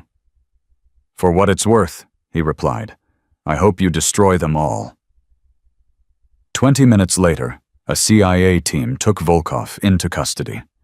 Riley watched them load him into a van, watched the van disappear into the Prague night. 1 down. 7 to go. She retrieved the key from the train station locker exactly where Volkov said it would be. Then she booked a flight to Cyprus. The bank was old, discreet, the kind of place where wealthy people hid things they didn't want found. Riley presented the key, signed the necessary forms, and was escorted to a private room. The safety deposit box was small. Inside was a single flash drive. Riley plugged it into her laptop. Files began loading. Hundreds of them. Financial Records Communication intercepts operational reports. The complete history of Senator Richard Blackwood's treason. Dates, names, amounts. Every dirty secret laid bare. And something else. A list. 8 names. 8 operatives who had executed the Yemen mission, who had murdered her team. Viktor Sokolov was first. Already dead. Dmitry Volkov was second, already captured. 6 more remained. 6 more ghosts to hunt. Riley copied the files, encrypted them, sent them to 3 separate secure locations. Then she destroyed the flash drive and walked out of the bank. On the street, she called Vance. I have it. Everything we need. How solid? Solid enough to bring down a senator. Solid enough to expose the entire network. Silence. Then, get back here. We need to move fast before they realize what's happening.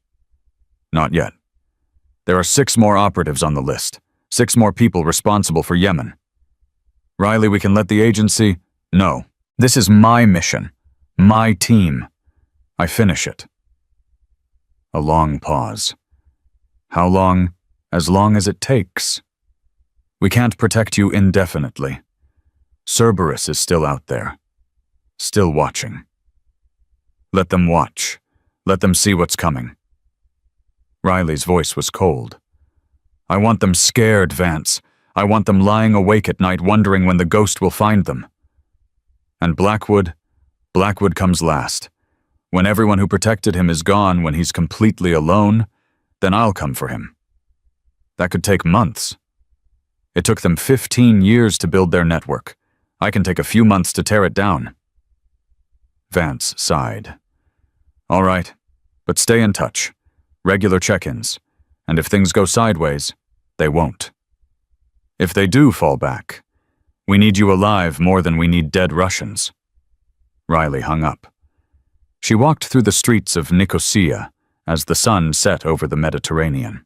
Tourists and locals moved around her, oblivious to the woman in their midst, who had just uncovered one of the biggest intelligence scandals in American history. Her phone buzzed. A message from Tommy. Found something on Cerberus. Meeting request. Same secure channel. Riley found an internet cafe logged into their encrypted communication system. Tommy's face appeared on screen. He looked exhausted but excited. I traced the payments, he said. The ones going to Cerberus. They route through 6 different banks, but they all originate from the same source. Which is a private investment fund based in Delaware. Guess who sits on the board? Blackwood. Not just Blackwood, someone else. Someone who's been feeding intelligence to the network for over a decade. Who? Tommy hesitated. You're not going to like this. Just tell me. Deputy Director Howard Crane, CIA's head of counterintelligence. Riley felt the floor drop out from under her. Howard Crane, the man responsible for catching moles, was the mole. Are you sure? Financial records don't lie. Crane's been receiving payments from Blackwood's fund since 2008. $500,000 a year routed through shell companies. Does Vance know? I haven't told anyone. I came to you first, like you said. Riley's mind raced. Crane was Cerberus. The man hunting traitors was the biggest traitor of all, and he had access to everything. Every operation. Every agent. Every secret. Including her location. Tommy, listen to me carefully. You need to disappear. Right now. Don't go home. Don't contact anyone. Just disappear. What? Why? If Crane is Cerberus, he has access to everything. Our communications, our plans, our locations. He knows I'm in Cyprus. He probably knows what I found, which means he's already moving against us. But no buts. Go, now. I'll contact you when it's safe. She cut the connection. Her phone buzzed again. Unknown number. Riley answered. Hello, Ghost? A man's voice. Calm. Cultured. Familiar somehow. Who is this? You know who this is. You've been looking for me. Crane. Cerberus. How did you get this number? I have access to everything. Remember, every communication, every location, every secret. Did you really think you could hide from me? I wasn't hiding. I was hunting. Yes, you were. And you've done impressive work. Victor Volkov, the files. Very impressive indeed. A pause. But it ends now. Does it? I have people in Cyprus. They'll be at your location in approximately 10 minutes. You can run, but we both know you won't get far. Maybe I don't want to run. Ah, bravado. I expected that. Crane's voice hardened. Let me be clear, Lieutenant Dawson. I've been doing this for 30 years. I've outlasted 3 directors, 2 administrations, and countless investigations. You are not going to stop me. 71 Americans, Crane. You helped kill 71 of your own people. Sacrifices. Necessary sacrifices for a greater purpose. What purpose could possibly justify that? You wouldn't understand. You're a soldier. You follow orders. You don't see the bigger picture. Then explain it to me. Why would I? In 10 minutes you'll be dead, and everything you've found will disappear, like it never existed. Riley smiled. That's where you're wrong. Excuse me. The files. I didn't just copy them, I distributed them. Multiple locations, secure servers, dead man switches. If I don't check in every 12 hours, everything goes public. Every financial record, every communication, every name. Silence. You're bluffing. Am I? Call off your people. Back away from Blackwood. Turn yourself in and maybe I'll keep your name out of it. Otherwise, by this time tomorrow, you'll be the most wanted man in America. Long pause. You think you've won, Crane said finally. But this is just the beginning. The network is bigger than you know. Bigger than Blackwood. Bigger than me. Even if you bring us down, others will rise. Then I'll bring them down too. You're one person. I'm a ghost. And ghosts are patient. Riley's voice was ice. Run, Crane! Hide! Spend the rest of your miserable life looking over your shoulder, because one day when you least expect it, I'll be there.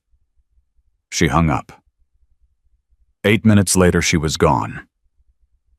3 weeks later, Deputy Director Howard Crane was arrested at his home in Virginia. FBI agents found encrypted files on his personal computer linking him to 16 compromised operations and 43 American deaths. He never made it to trial. Found dead in his cell, apparent suicide. But Riley knew better. The network was cleaning house. 2 weeks after that, Senator Richard Blackwood held a press conference announcing his resignation for health reasons. 24 hours later, the FBI announced a formal investigation into his activities. He fled the country before they could arrest him, last seen boarding a private plane to Moscow. But Moscow wasn't safe enough. Not from her. 6 months after Riley first boarded that helicopter in Louisiana, Colonel Marcus Stone received a package at Bayou Survival Academy. No return address. Postmarked Prague. Inside was a photograph. Richard Blackwood's face crossed out in red marker. On the back, in neat handwriting, 8 down, mission complete, coming home. G. Stone smiled, pinned the photograph to his office wall next to the others. 8 photographs. 8 targets. 8 red X marks. He poured himself a bourbon and raised the glass to the empty room. That's my girl. Outside, a car pulled up the drive. Stone watched through the window as a young woman climbed out. Small, dark hair, moving with the quiet confidence of someone who'd seen hell and walked out the other side. Riley Dawson. The ghost. The youngest Navy SEAL in history. The woman who'd brought down a senator exposed a traitor and dismantled an intelligence network that had operated for 15 years. She walked up the porch steps, stopped at the door. Stone opened it before she could knock. You're late, he said. Traffic. In Louisiana? Gators? Riley almost smiled. You look better. I feel better. Having a purpose helps.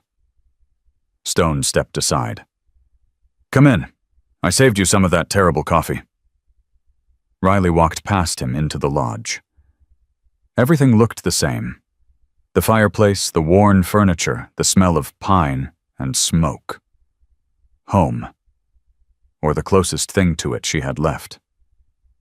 So, Stone said, closing the door. It's done. It's done. Blackwood Crane, the network, all of it. And the files, safe, distributed to journalists, investigators, oversight committees. The truth is out there now. They can't bury it. Stone nodded slowly. What about you? What comes next? Riley was quiet for a moment. She thought about the past 6 months. The blood, the death, the endless nights of hunting and being hunted. She thought about Martinez, Sullivan, Rodriguez, Thompson, Chen Williams, Garcia. Her team, her family, the 7 names she'd carried with her every step of the way. They could rest now, and maybe finally so could she. You mentioned something about teaching, she said, training the next generation. Stone's eyes lit up. You're staying. I'm staying. Riley looked around the lodge at the place that had sheltered her when she had nowhere else to go. Someone once told me that the dead don't want us to suffer. They want us to live. To make their sacrifice mean something. Smart person. He had his moments, Stone laughed, then crossed the room and pulled her into a hug. Riley stiffened, She wasn't used to affection, wasn't used to letting anyone close. But this was Stone. This was family. She hugged him back. "Welcome home, Riley," Stone whispered. "Thank you, Colonel." She pulled away, wiping her eyes. "Now about that coffee. You weren't kidding. It really is terrible." "I know. Jenny's been trying to teach me for 15 years. Stone headed for the kitchen. "Come on, I'll make a fresh pot." Riley followed him. Behind her, through the window, the Louisiana sun was rising over the swamp. A new day, a new beginning. The ghost had come home. Not to hide, not to run, but to build, to teach, to pass on what she'd learned to the next generation of warriors. Because that's what her team would have wanted. That's what her uncle would have wanted. That's what heroes do. They pushed her into the mud and called her weak. They laughed at her for being young and small and female. They thought she was nobody. They were wrong. She was Lieutenant Riley Dawson, call sign Ghost, Navy SEAL, survivor, teacher. And her story was just beginning.